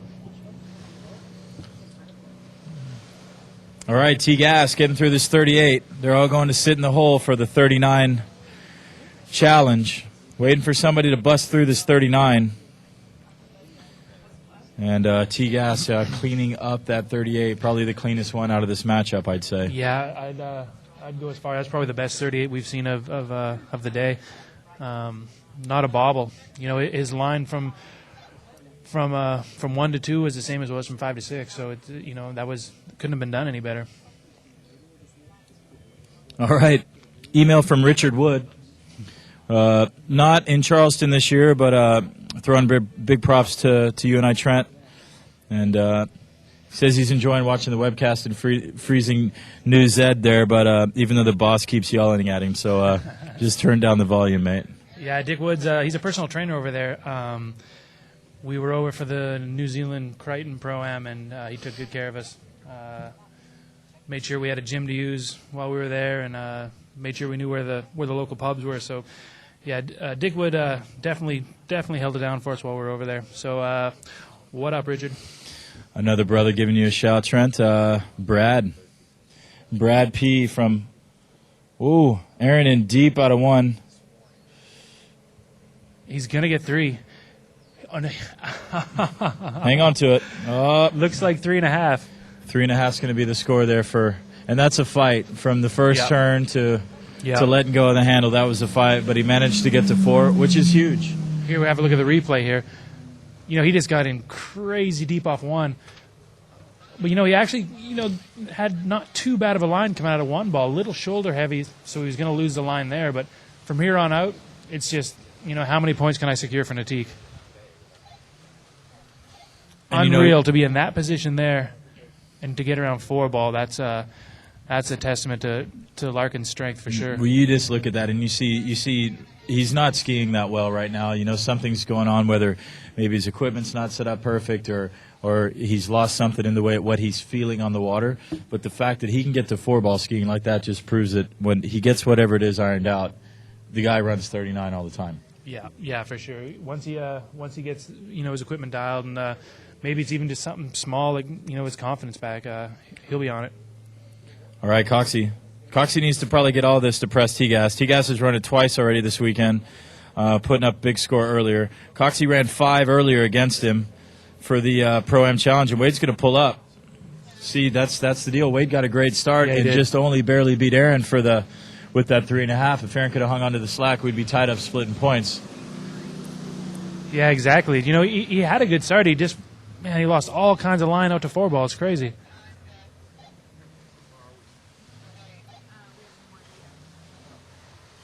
He actually looked like he had some tail slide at 1. I know we're already past that part of the review, but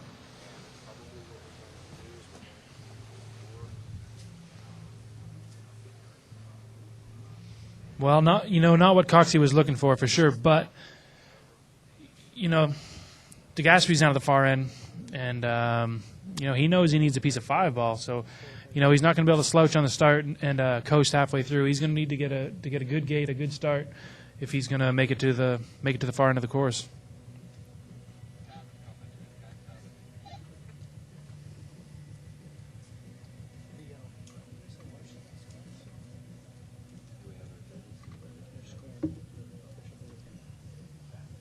All right, DeGaspery getting in the water. They're going to tighten up the rope, and he's going to be coming back behind that Malibu. So where are we at here, Sully? If does a win here for DeGaspery seal the deal, or are we not that kind of separation yet? I'm going to drink beer back there, bud. Well, we're pretty close. With only 10 points separating these teams, it just really depends on what happens if we have a fallout by one of these major players. And Antique's looking like it's going to be tough for them to get in for the win, but there can definitely be some shifting. Oh no! There it is. All right, T-Gas falling apart early, much earlier than we've seen him do all weekend, which gives Mastercraft another win. A very unexpected win. I could see it on Wade's face as he went past the dock, thinking, man, I just left the door too wide open. And we look at a guy like Aaron Larkin, who we think 3.5, man, you're out. But all of a sudden, Aaron Larkin's getting second-place points Exactly. for Nautique. Yeah, surprising. Like you say, Coxie definitely thought he dropped the ball on that one. But, that just goes to show, experience. Coxie maybe didn't have the start he wanted, but he just stayed calm and got as far down the course as he could. And, knowing every quarter buoy is going to make a difference. Malibu got last. I know, but Malibu got 10, right? They got third. Yeah. They got 20. Oh, yeah? Dude, I did. I'm just asking you. All right, we're here with Team Nautique's newest member, Aaron Larkin. What'd you think out there? Oh, it was fun, The head-to-head format's is so much fun. You can knock stuff about with the boys down at the ends and whatnot. A little bit of banter, always is fun. But it feels great out there. The Nautique was solid. The zero off. I mean, I don't think I got one time that was off actual. So that's obviously proven to be really good. Ski feels great. Coxie just bit me. Yeah, getting beat by the old boy. But if you're going to get beat by someone, it makes sense that it's going to be a Coxie or an Andy or something. For sure. No, he's been around a long time. It was good. It's fun. Just want to say hi to my brother and my girl back home, Missy. Love you. Right on. Good skiing, Aaron. Right on, Aaron Larkin, top notch. And hey, we have a major shift here in points. If you're keeping track, in third place with 65 points, Nautique. In second place with 85 points, Malibu, and the new leader with 90 points, Mastercraft, pulls into the lead with Wade Cox running that 4 buoys. We didn't think that 4 would win that heat, so we're down to it. We've got a 5-point deficit between first and second place between Malibu and Mastercraft, going down to this last heat. Chris Parrish, Jody Fisher, and Will Asher, all holding major current titles. These 3 guys are all 3. Parrish won the U.S. Open. Will won the Masters. Parrish won the U.S. Open, and then Jody Fisher comes back and wins Moomba this year. So yep. Regardless of the Masters this year, these guys are all holding current titles. So plus Will's obviously defending world champion, which he's still sitting on. So this is going to be quite the matchup. These guys are used to skiing against each other, and it's down to the wire. It's really, really down to the wire. Parrish is going to do what he can for Nautique. It's looking like Nautique is not going to be able to pull off. They're late to get into it. They could tie for third with the win if Malibu got third, but they're out of the first place spot. But between Malibu and Mastercraft, this thing is wide open. Whoever wins this heat is going to take the title.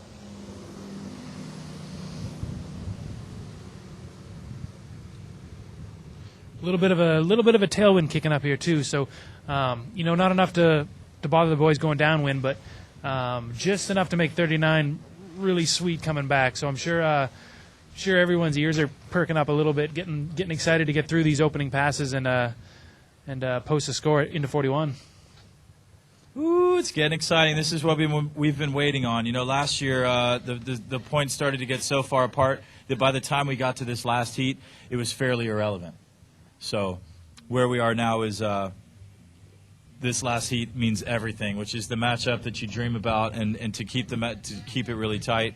I'm sure that Paul Singer is sitting on the edge of his chair, as is John Dorton and John Bailing at Mastercraft. These guys are really into it, and Correctcraft as well.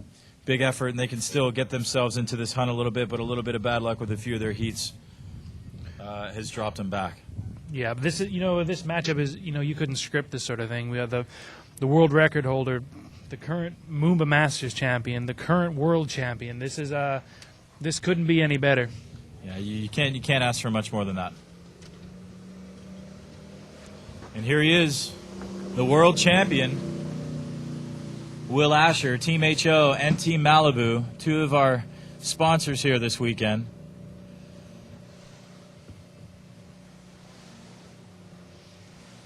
Terry Lord said, "What up?" From Charlotte, North Carolina. We just got an email in from Terry Lords as Willie ropes through that 32 off, saying hello to everybody. So we're gonna send it right back to him. Hope you're enjoying the webcast. Hope you're enjoying the skiing, and we'll be seeing you real soon up at that North Carolina contest come late July, I believe. That's funny. I think Aaron just gave a shout out to his brother, and now I'm just getting an email from his brother giving Aaron a good luck cheer show. There's so much love. It's great. All right, Willie just made work of that 32 off like we knew he would, so we're going to be coming back with Chris Parrish coming back in at 35 off. There's going to be a nice little headwind for this pass. The wind's picked up a little, but this is about ideal. This is the sort of wind that slalom skiers dream of. It's enough wind to make your headwind pass feel good, but you're not even going to notice the tailwind on this. So, the tower, Chris Parrish.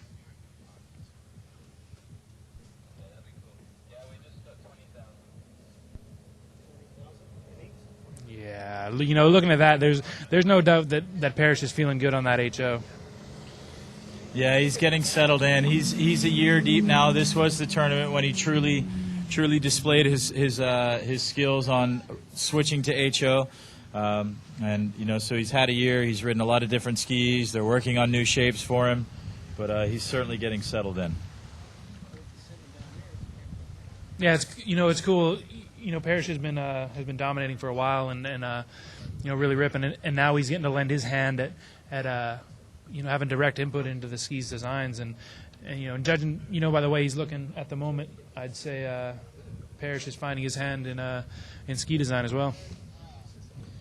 I'll tell you what, Liquid Leisure, the people there, they've got the computer plugged into the big screen, and they're glued right now. They're saying slalom skiing has never been so exciting to watch.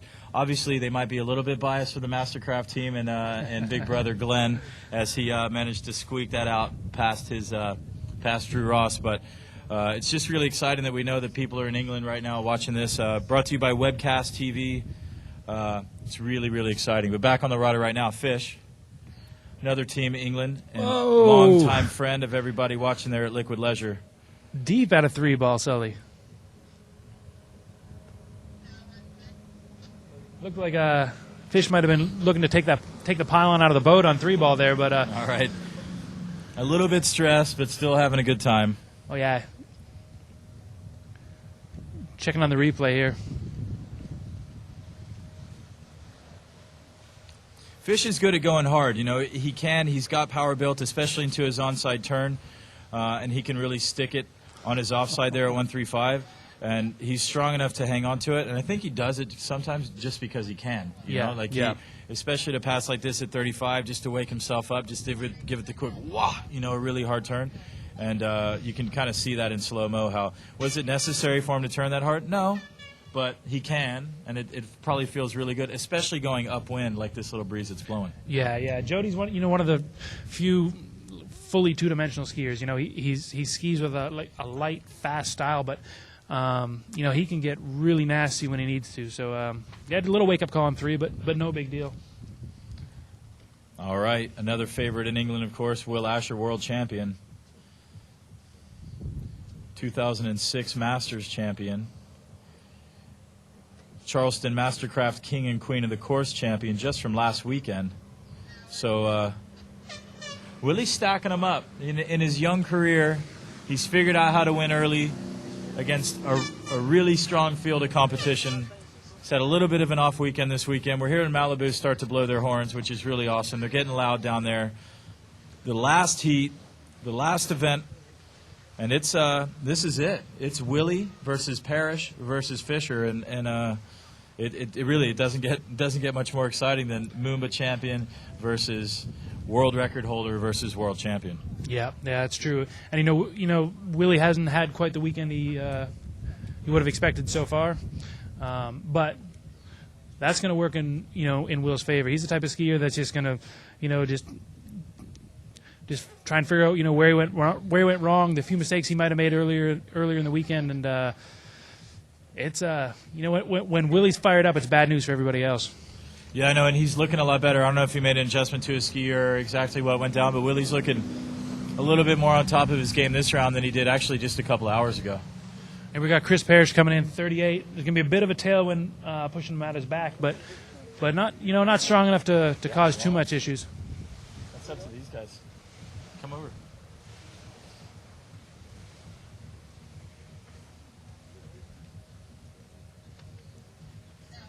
All right, CP throwing the fist, getting through that 38. It's a downwind 38, so really, I mean, we got 3 phenomenal skiers setting up for a headwind 39, assuming they get down to the other end. Another little story here, we've got Will and CP, who are, team syndicate members together. They're actually skiing against each other right now, for this bow challenge, but obviously riding the same equipment and knowing each other's equipment very well. Yeah, it's true. The syndicate keeps it pretty tight, so it's kind of an interesting story. They're used to training together and trading secrets and helping each other out. But now, because of conflicting boat companies, we've got them pitted head to head. So this couldn't be much cooler.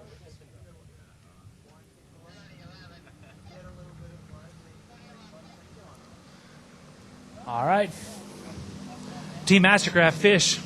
Jody Fisher coming in 38 off downwind.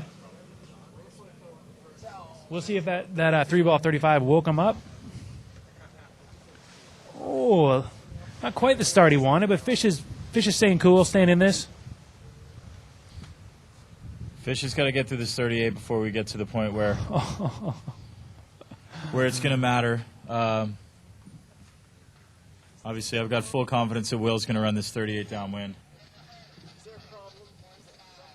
Yeah, at this point, Willie's thinking more about headwind 39 than he is tailwind 38. The conditions out here, they've picked up a little bit, but it's as close to ideal as you can get. Having a look at this replay here, you can see, Fish didn't have quite the start he wanted, but, not a big deal for him. He just stays high and gets through the pass, no worries.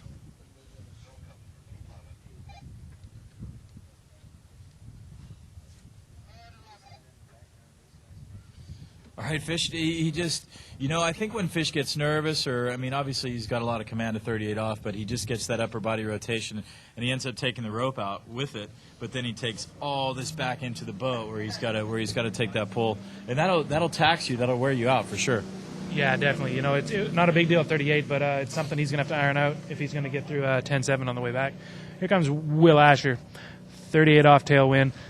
Coming in a little bit on 1-ball. Yeah, Will Ski's looking really sticky at 135 this weekend. He's coming in super narrow and running out of speed, but it's 38, so it's not too much of a stress. Wow, that cool.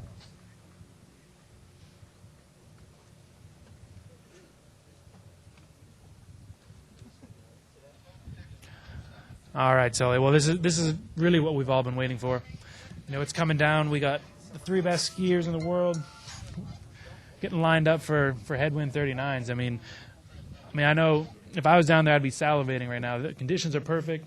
Sweet headwind coming back. I'm sure they're all looking to take this down. Well, this is it, right? Nobody's run 39 yet. If we're going to pick 3 people that could do it, well, obviously all 15 of these guys can do it, but you're looking at CP and Fish and Willie. Best score of this round being Glenn's 5 1/4 or 5 1/2, whatever they gave him at 39. But here it is. Here's CP. He ran 2 at 41 earlier in the casual round.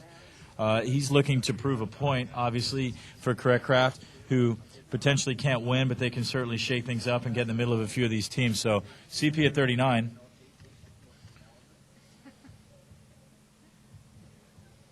Oh, that's time and space at 39 right there.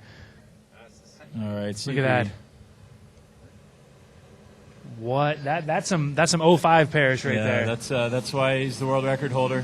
Woo! Too easy. Have a look at this replay, Sully. The cool thing about watching Chris ski is, the amount of time and space he has before the turn. At 39, sometimes it seems like he skis it earlier than he does at 38. He takes his speed across course so well, gets off the wake so clean that he just has all kinds of time.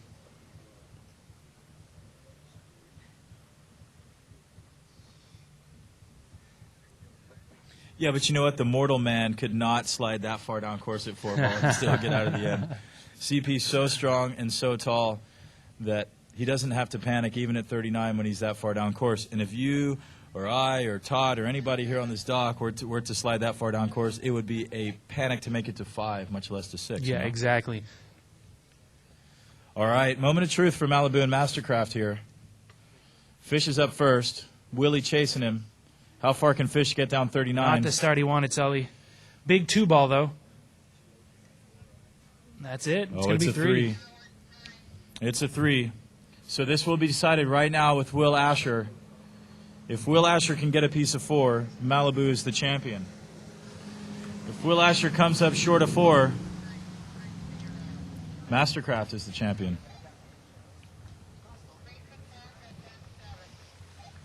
Well, this is going to be a different kind of pressure. Like we talked about earlier in the contest, different kind of pressure for Willie right now. He's used to doing it for himself, used to doing it, for the paycheck. But his whole crew's down here cheering him on right now, hoping that he can bring it home for Team Malibu. So his whole Team Malibu crew here. His father's written in, his brother's written in. We know everybody at Liquid Leisure is pulling for him. Well, this is a tough one for the Liquid Leisure boys because they're, Jody and Willie both are like brothers to everybody over there, and we know that this has just got to be phenomenal for them to watch. I know they wish they could be here right on the shore, but thanks to Webcast TV, they're not missing anything. This isn't something that they get to read about later. They're actually watching this as it happens the same time that you and I see it. So all right, here it is. Yep, Willie's deal this weekend he's been having a little trouble getting off the wakes, going out to 1-ball. So we're going to see if he can take a little better line out to 1 here. The moment of truth of the team challenge. Willie needs to get to 4 for Malibu to take this title. He's looking like he could do it. If he can get out of 3, if he gets to 4, Malibu takes it. Will Asher is going to get all the way down this. It's the best he's skied all weekend. Will Asher, a full pass at 39.5. There it is. Getting it done for Team Malibu.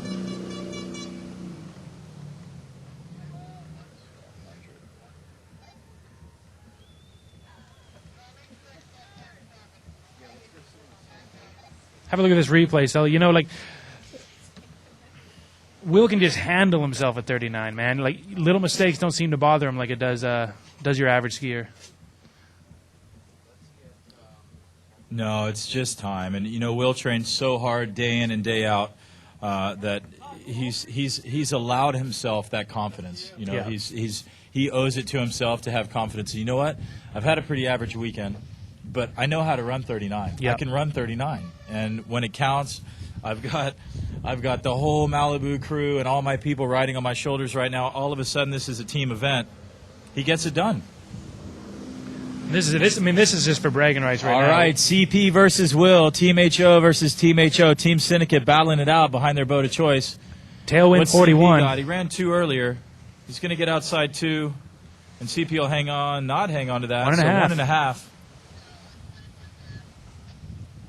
All right, we seen Will earlier in the Pro-Am event, just demolished 39, but ended up inside 1-ball 41. So he's going to be making the adjustments right now to make sure he gets the start he needs.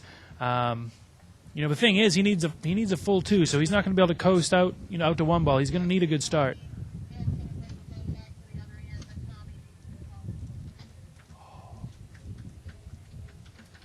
That's Andy was talking about earlier with the rule change, handles ending up frighteningly close, to the driver, and it looked like Parrish popped that one clear into the boat too.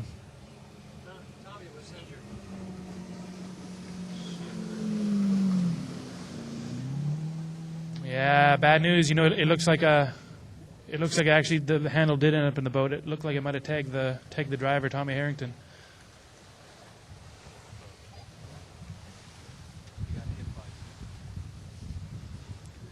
Yeah, that's definitely what's happened, Sully. Parrish trying to hold on to that 2-ball. It recoiled in. You can see Tommy Harrington. He's doubled over. That handle's coming in so fast, and the driver's obviously got his back to the skier. He doesn't know what's going on. We can just hope he's okay. Well, we've been talking about this all weekend. Andy and Wade, both proponents of getting rid of that rule. Theoretically, it seems like a good idea, but, Wade called it, and Andy both stood here and called it to us that they're going to lobby for this to not happen. And Tommy Harrington taking Parrish's handle in the back of the head, and I guarantee that Parrish feels. Okay, here's the replay of what happened. We're going to watch Parrish get outside 2, and here's the issue: is he's had to pull all the way out there, so he's actually still accelerating by the time he reaches buoy width. As he travels back into the wakes, he's catching up with the boat. But for Chris to get a better score, he needs to ski away from this scenario. So what does that mean? He's going to hang onto the handle as tight as he can to try to ski away. But the problem is there's no way to hang on with that much slack. So Chris is going to wait. The rope's getting tight. It's getting tighter. It's getting tighter. He's going to brace himself, and he's going to hang on with all his strength. But all he does is pull the rope tight. Slack's coming out. Slack's coming out. And right here, he's going to let it go.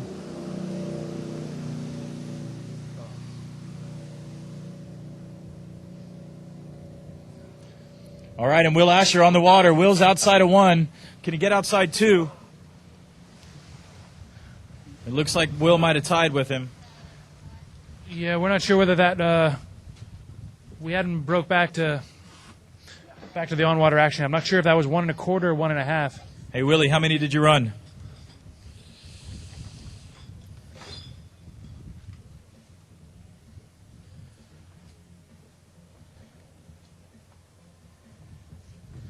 All right, we're going to go to the replay here of Will Asher to see how many he picked up. No, this is Parrish again.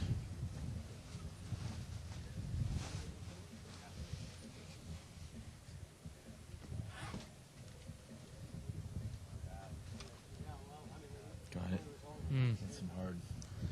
All right, you can see as they're going to cut out of that. Will's getting in the boat.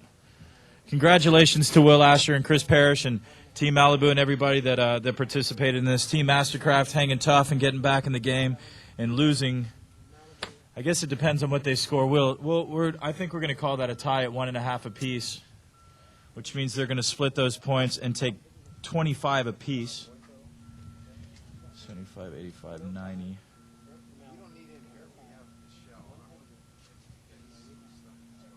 Looks like we're just waiting for an official score here to see what Willie got, so they can add these points up.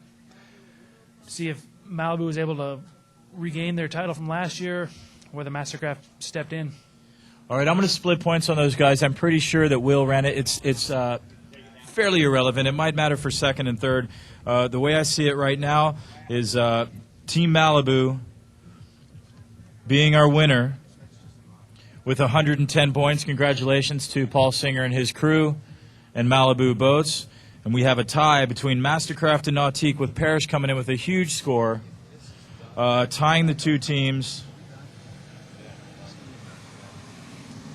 Oh, no, I'm sorry. I apologize. Mastercraft in second place with 100 points, and Nautique in third place with 90 points. So Nautique drawing back in with Chris Parrish's big performance. But Malibu pulling away with the title. There it is. 2 years in a row, Team Malibu.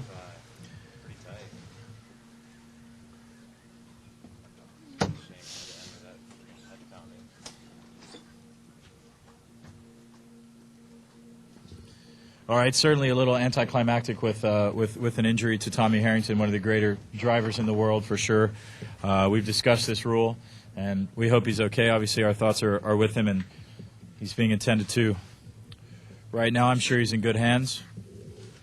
Yeah, seeing what you've seen this weekend, what's your opinion on the rule change?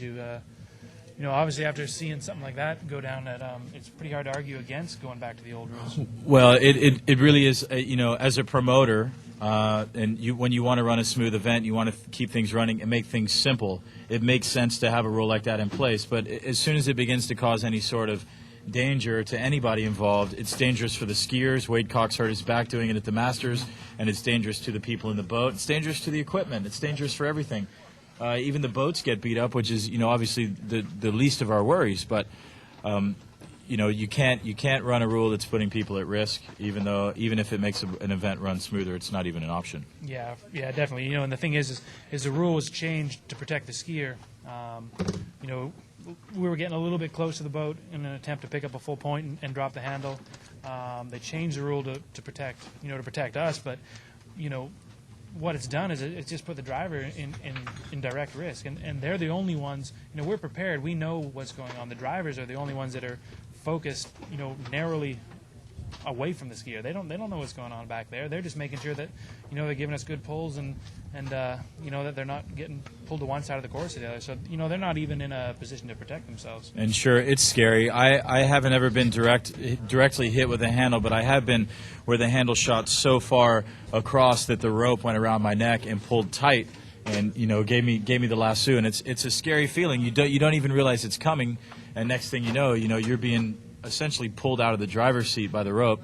And it's the boats used to have nets. Why we got away from that, from the T-bars and having that equipment there to protect the crew, I'm not sure, and maybe that's something we need to consider. Even if this rule does go away, these things still happen. The rope is getting shorter and shorter. The handle's closer to the boat. The skiers are getting stronger and stronger, and essentially, a safety net, no pun intended, needs to be created. Yeah, definitely. With an incident like this, I'm sure the rule will be reviewed, and enough skiers are voicing their concerns, and I'm sure the likes of Tommy and Chris and Gordon are going to voice their concerns even louder.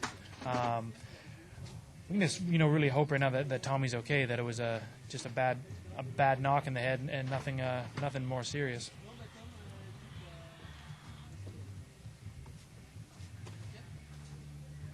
Sully, Trent, any comments on the 12-meter course for pro? Instead of 11.5, it changed the angles. You know what I mean? What do you mean? You what? 12-meter course from the center line instead of 11.5, because then the angles are different. It's not like just going. It's not like changing a rope length or whatever. It's the lines are different, so it kind of would enhance things. I don't know what you mean by 11.5 versus 12 meters. The course is 11.5 meters from the center line. Yeah. Wide. So That's a buoy line. Yeah, if we kept the longitudinal lengths, so just did 12. Now that the skis are fast, instead of 11.5. So you're moving the buoys out a half a meter. Yeah, but it's not that. It's not like just making the rope a half a meter longer would be the same, because the lines all change. I think it's something that last time, pro. Consider it. It's an easy enough change. You don't have to change legs. You don't have to do anything. I was so nervous for Will. GS, baby. Yeah. And it was like college game. Still broadcasting. The speed. The audio is still broadcasting. All right, we just had a question asked. Why don't we still use shock tubes? And actually, there are shock tubes in the boat, and there's some used. But when the rope is this short, and you have a guy as strong as Parrish hanging onto it, a shock tube is an invention that doesn't really do the job. Yeah, that's exactly it. And you touched on it earlier. Like the line lengths are getting shorter, skiers are getting stronger. We're holding on to some incredible amounts of slack, and the shock tube's only going to come into play so much. All right, congratulations to Malibu repeating their title in the team challenge at the Water Ski Magazine Pro Slalom Shootout 2007, brought to you by Malibu, Mastercraft, and Nautiques. Chris Parrish pulling Nautique back in there with a phenomenal performance out of the world record holder. Will Asher hanging tough, knowing that he had to knock off Jody Fisher for Malibu to win. It was that close, right down to the last heat. And Will Asher doing it, needing to get a full 4 and managing to run the full pass after struggling a little bit on and off all weekend for sure. Yeah, he definitely got dialed when it mattered most. We might as well take this chance to thank the rest of our sponsors: Conley Skis, Good Skis, Head Zone, HO Sports, O'Brien Sports, and of course Swiss Ski School here in Claremont, Florida, for providing the venue for this whole contest. Yeah, no, I don't mean Okay, yeah. So it looks like the EMTs are currently attending to Tommy Harrington, taking that shot from the handle in the back of the head there. Word is he's okay, just a few stitches is all, so definitely not as serious as it could have been. He says you're on it. Okay. Third, second. So it looks like he's going to be all right. Ready? We've got to get our teams here. You can mingle and talk until they're here. Okay.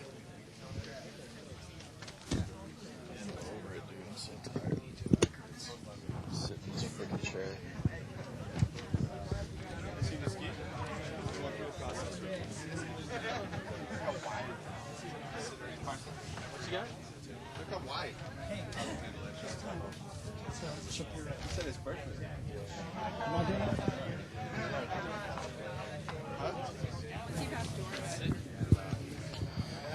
All right, boys. Team Malibu Wake Team. You guys came out to support the skiers today. Yeah, we're team players. We wanted to see these guys come out here and kill it, and apparently they did. Yeah, Malibu 2 years in a row. You guys hold it down on the wake side, and obviously got some phenomenal slalom skiers on the ski team. Do you guys get to do much events together with these guys? Not really. Back a few years ago, we really got to spend a bit of time, and it was good for us to be able to come out and check out what the boys are doing and see that they're still tearing it up and holding the fort down. Much respect back and forth between the two teams. I know that you guys have done a couple photo shoots together, and I think those normally turn out. The boys try to hang with you guys. How do they do when it turns to the evening activities? Yeah, they hold up. They hold up pretty well. Most of the team guys, they're Team Malibu for a reason, and Malibu rocks. So they hang in there. Right on, boys. Hey, thanks for coming out and supporting it, and we appreciate you guys anytime you come out.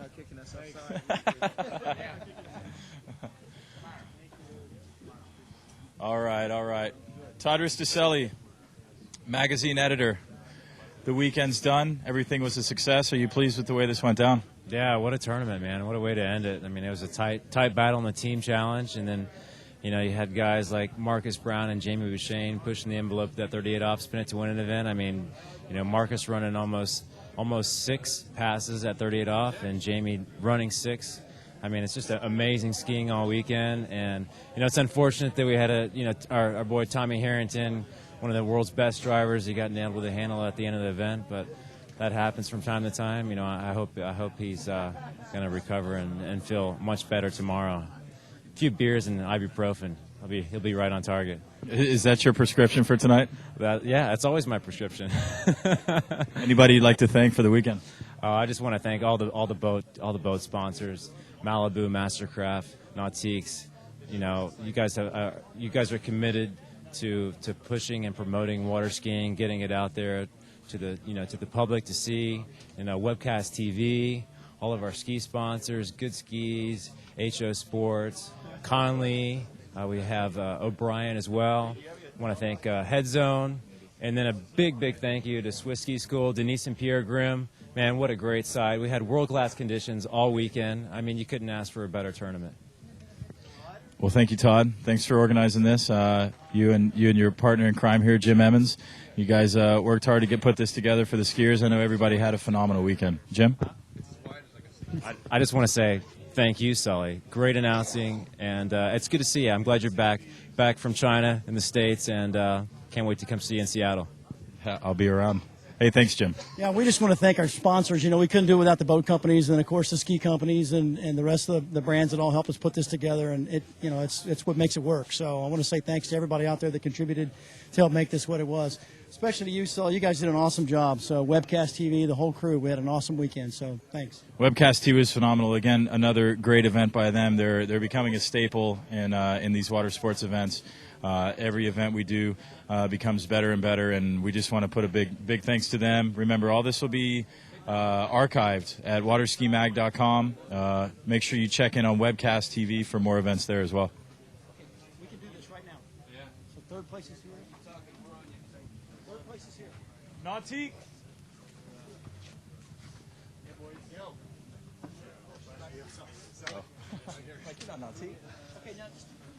All right, third place Team Nautique, Andy Mappel, Kyle Eade, Jason Seals, Aaron Larkin. CP, Chris Parrish. Here they come. Little slow on the go.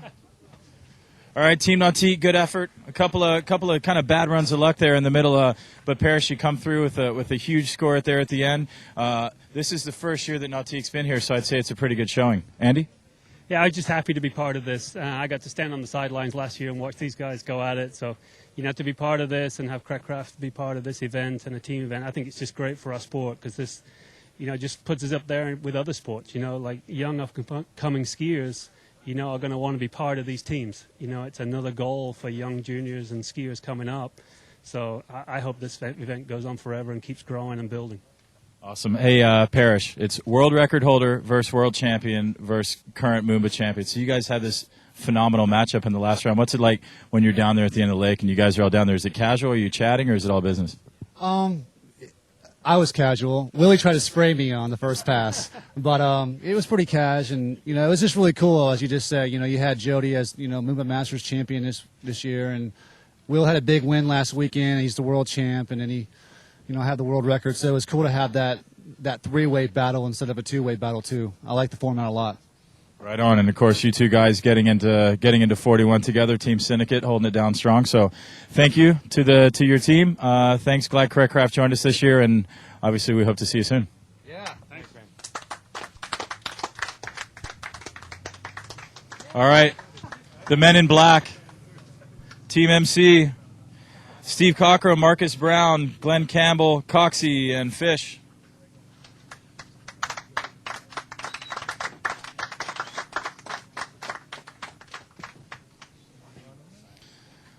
All right, boys, congratulations. Second place. First, Glenn. Mate, 5's posted. It was a pretty average start, but you managed to get outside 6 for the win. Tons of crew calling in for you, your old man, your sister, your niece. Everybody's pulling for you back at home, and they were all watching as you squeaked around 6, man. That must have been pretty cool. Yeah, I didn't think I was going to make it, but I put 100% into it, made sure I did. So it's you versus Drew in that matchup, and we'll ask Drew in a minute. But you guys both, you're designing the ski. Ralphie's riding one as well, a sponsor of the tournament. But you guys both designing the ski. You know each other's equipment really well, and it ends up being the two of you in that matchup that go against each other. Yeah, that was kind of funny because it wasn't just us two; it was Jason as well. So it was kind of the six-some shootout. It was good fun. Hey, Fish, that last heat, it's tough, man. It's down to the wire. It's a 5-point separation, and it's tough, man. You're sitting there with some, defending Moomba champion against the record holder and the world champion. What's your feelings down there at the end? Well, it's just really, really cool to be part of it, to be out there with such talent. Will, obviously, straight off a win last week. Chris, who's, we all know Chris is just a huge talent, and he lets it go more often than not. So there was some pressure on. I was reasonably happy with the way it went in the first round. I just certainly haven't been on the water as much as I'd like, but just very, very happy to be out there with the boys and still having a go. Right on. Hey, MB, did you just run out of 39s or what? You've been running it all weekend, and then you pulled up a little bit short this round, man. I don't know. I thought I'd let somebody else, have a crack at it. No, I gave my heart and soul, and just didn't work out. Just the way it goes. It shows how tough it is. See Willie go out, run 39 twice today. T-Gas, go out, run it. CP, all these boys, they're really putting a show on for you guys. And I don't know, just one of those things. It was fun to be a part of the Team Mastercraft and give it a go. Hey, Coxie, you didn't think that 4 was going to hold up for sure, huh? You went past the dock and were kind of looking a bit flat in the face for sure, and then ended up being important points for Mastercraft. Yeah, well, certainly after I did about a 45-foot side slide halfway down the lake, I was beginning to wonder if I was going to get over to 2. But yeah, after that, I just skied smart. I wanted to at least get 4, take the win. And Deggs and I had some fun last year and got to know each other in France. So we were joking around the end and stuff. And it was good. He's been skiing great. That was fun to win. I wish we had won as a team, but it sure was a fun and cool event. And thanks to all the sponsors, and hopefully we'll see you guys next year. Right on. Hey, thanks, Mastercraft. All right. The defending and 2-time champions repeating.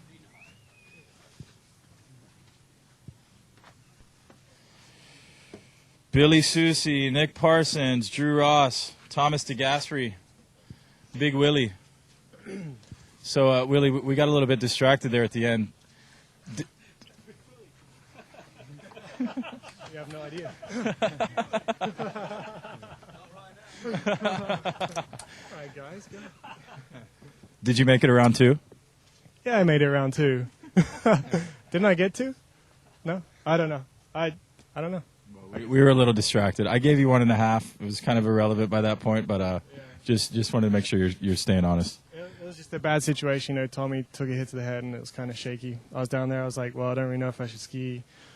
Definitely didn't feel like it, But it's one of those things. was good. We're just happy that Team Malibu came away with a win. Right on, right on. Hey, I got one thing to say. I think this trophy is really going to make the boys happy. I mean, look at this beauty. Look at this beauty, guys. Enjoy the trophy, huh? It's got a nice crack at the top. Congrats, guys.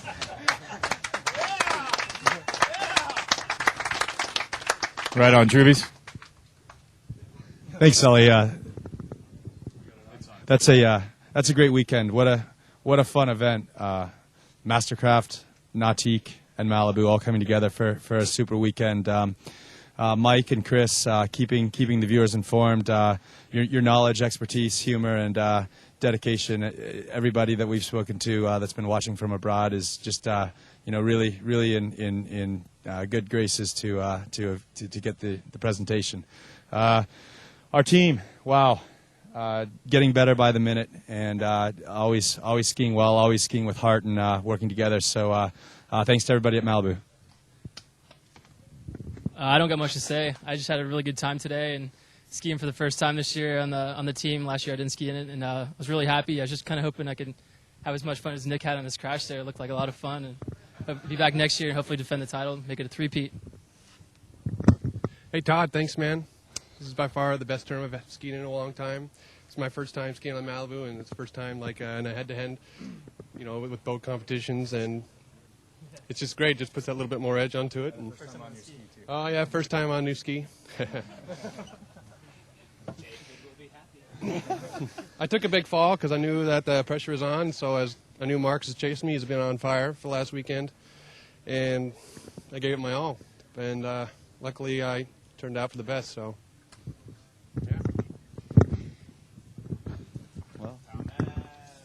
And I don't know, I would like to say thank you to everybody to organize this great event. It was fun. We had perfect weather. We won the team event. It's my first year on Team Malibu, and hopefully I'll be here next year.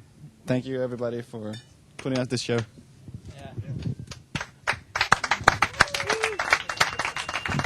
Thanks, guys. Congratulations again. Want to thank all the boat companies involved, Malibu Boats, Mastercraft, and Nautiques. What a great event. I want everyone to remind everyone that all of our stuff will be archived on waterskimag.com shortly. And next year, we'll see you. Hope we'll be back at Swiss. Take care.